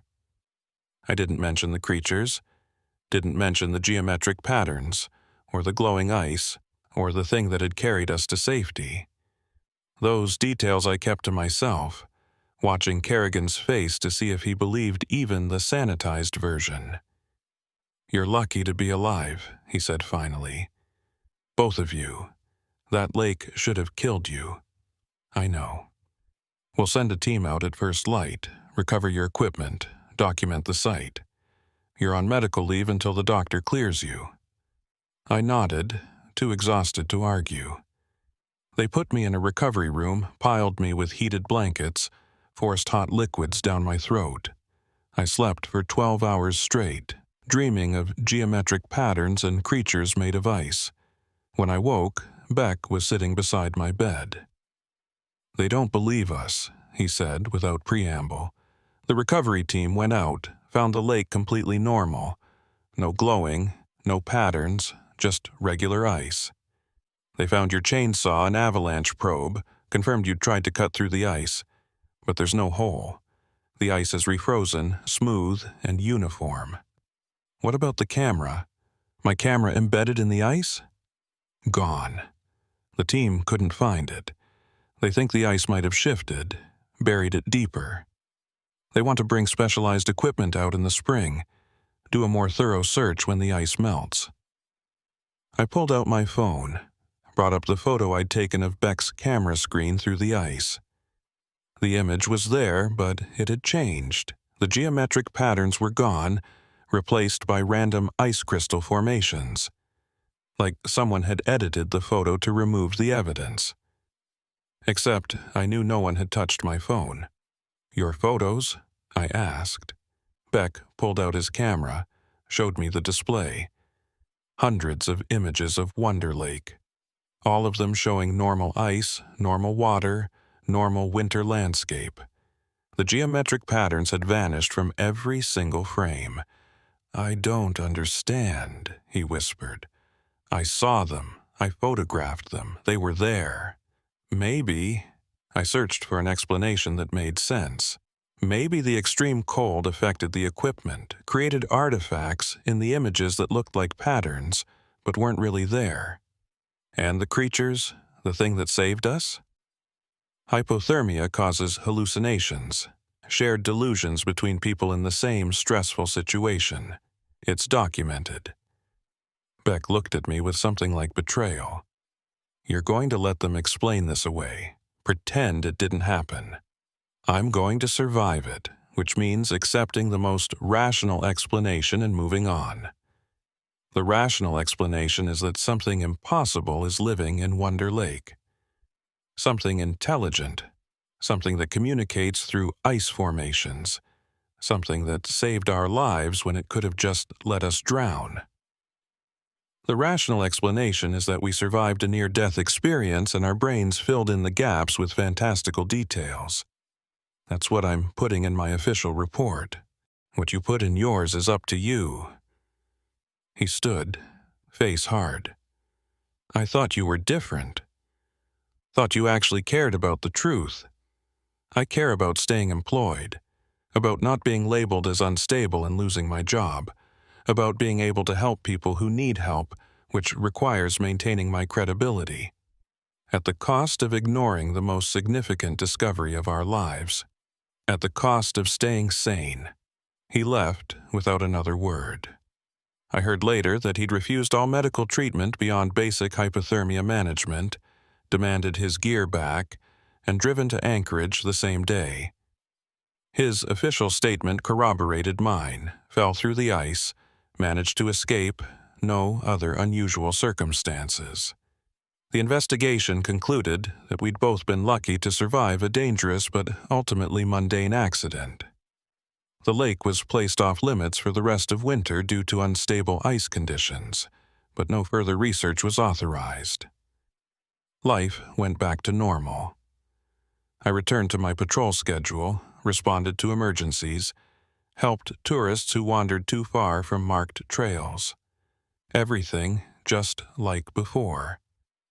Except every night I dreamed of glowing ice and geometric patterns, and sometimes when I closed my eyes, I swore I could feel something watching, something patient and ancient and utterly alien, waiting beneath frozen water for someone to understand its message.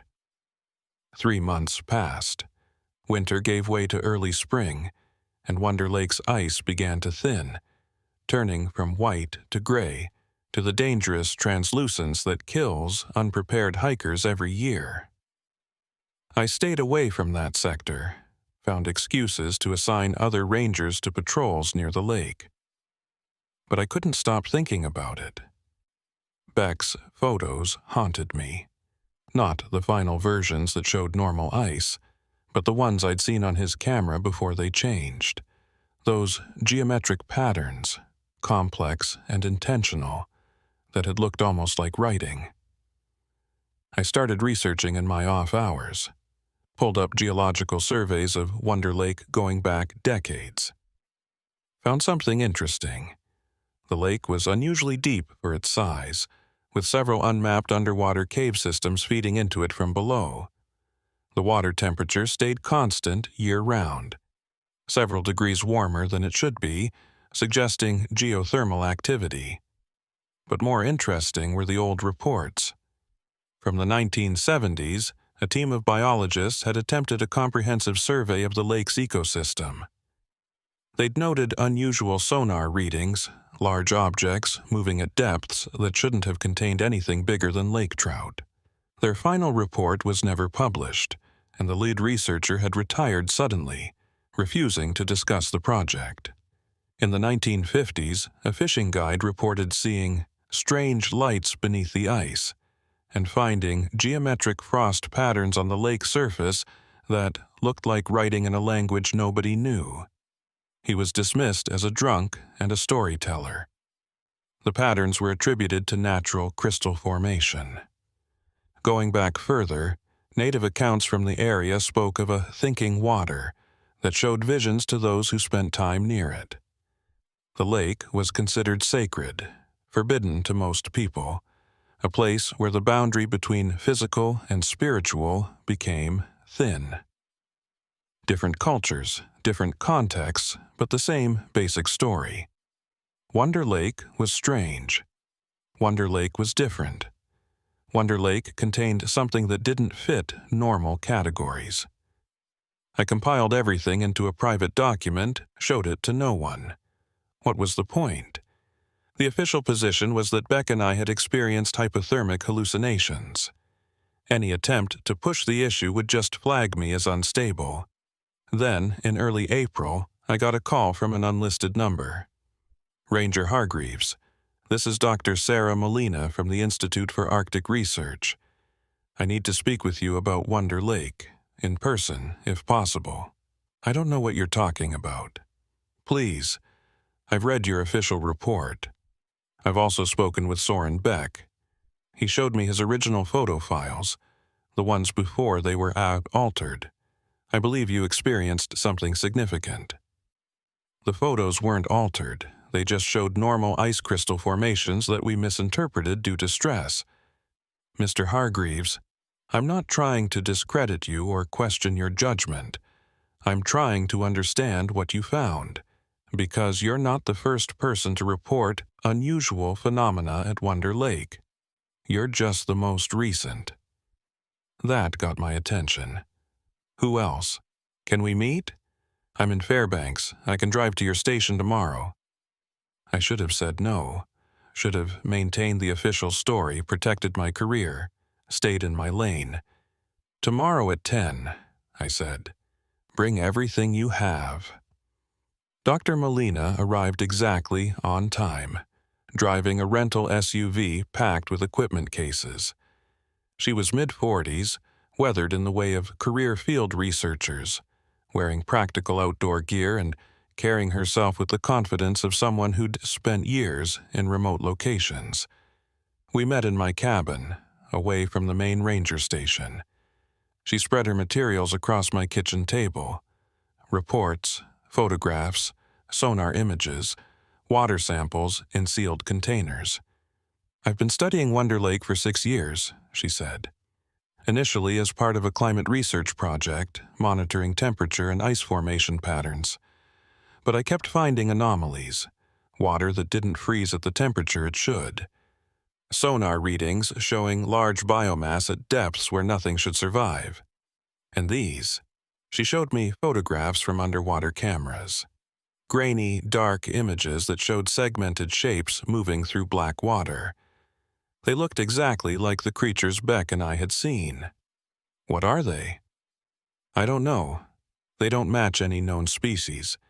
They appear to be partially composed of ice, not just living in cold water, but actually made of frozen water in some kind of stable form that shouldn't be possible. They maintain structural integrity at temperatures that would thaw normal ice. She pulled out more images, these showing the lake surface from above. Geometric patterns in the ice, similar to what Beck had photographed. Different configurations, but the same underlying structure. These patterns appear every winter. They form, persist for a few weeks, then disappear when the ice begins to melt. I've documented them for 3 seasons now, and I believe they're communicative in nature. You think the creatures are trying to talk to us. I think they're trying to talk to each other, and we're witnessing it. But yes, there's evidence they're aware of human observers. The patterns become more complex near areas of human activity, like they're responding to our presence. I showed her my research, the historical accounts, the old reports. She absorbed it all, nodding occasionally, making notes. "There's a pattern," she said. "Every 20 to 30 years, someone reports significant interaction with the phenomena. Usually a single person or small group.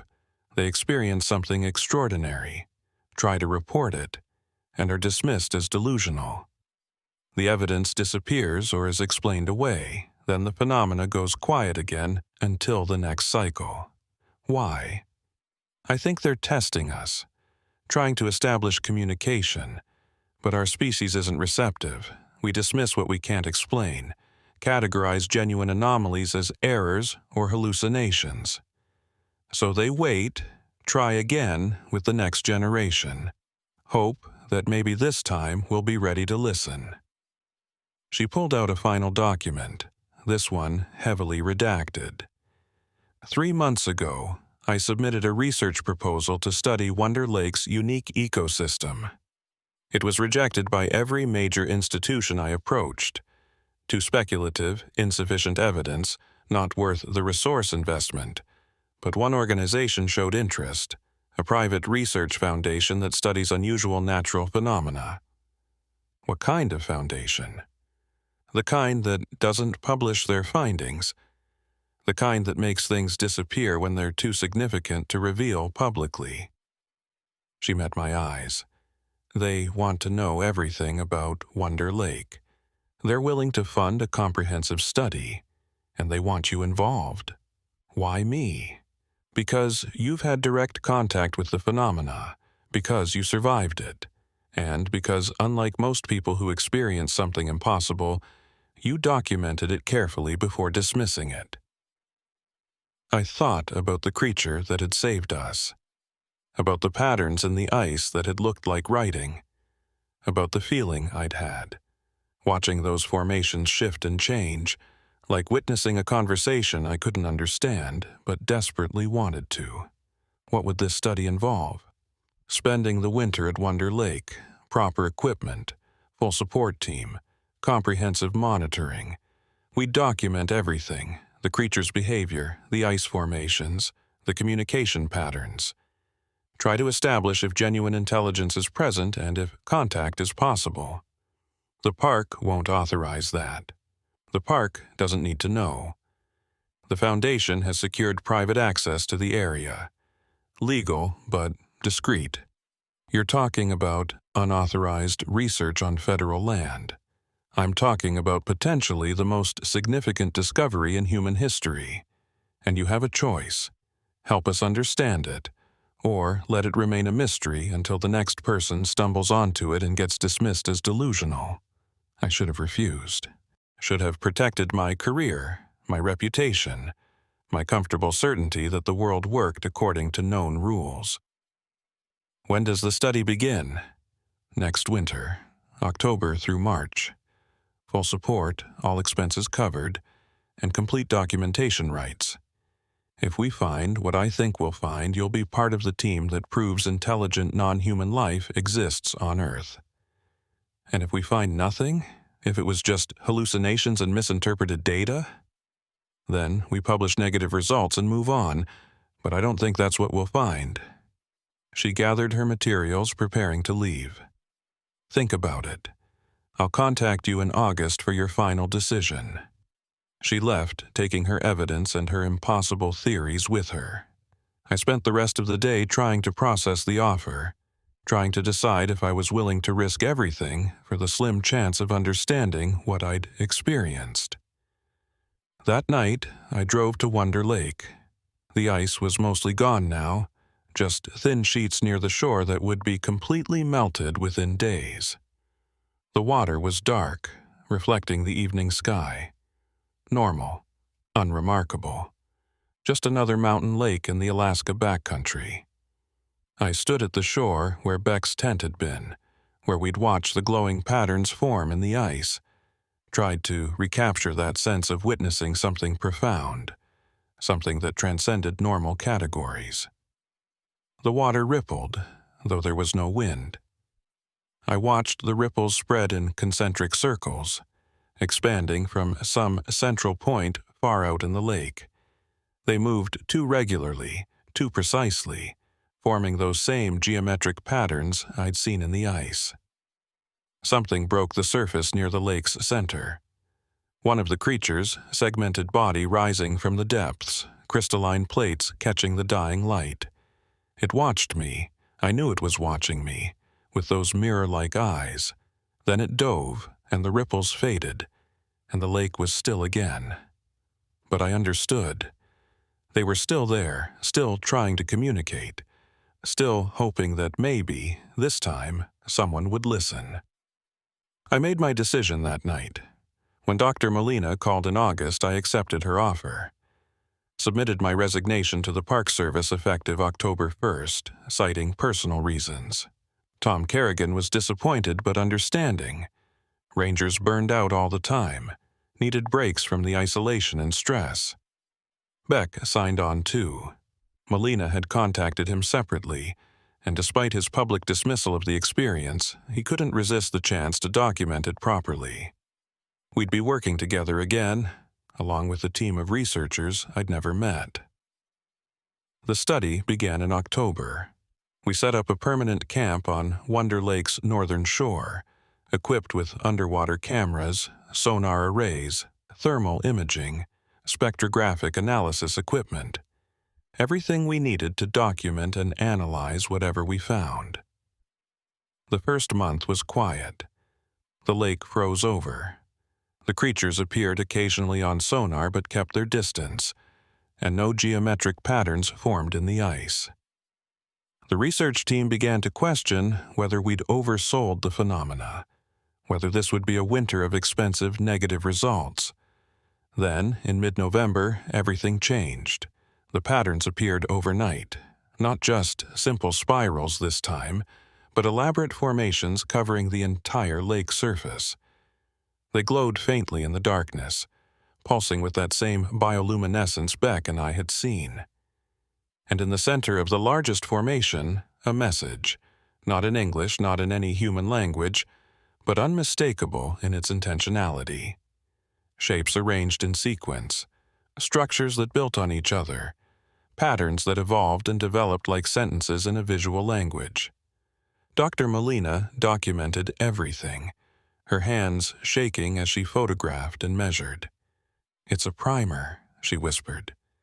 "They're teaching us their language, starting with basic concepts and building complexity." Over the next 3 months we learned, slowly, painfully, making countless mistakes. But gradually we began to understand. The patterns represented concepts, not words, but ideas. Temperature, pressure, time, depth. Complexity building on complexity. And the creatures were patient teachers. When we misinterpreted, they'd repeat the lesson in different forms. When we understood, they'd advance to the next concept. By February, we could recognize basic messages. Greetings, questions, observations about the world above the ice. By March, we understood enough to ask our own questions. Using the patterns they'd taught us, we formed messages in the ice near shore. Simple inquiries. What are you?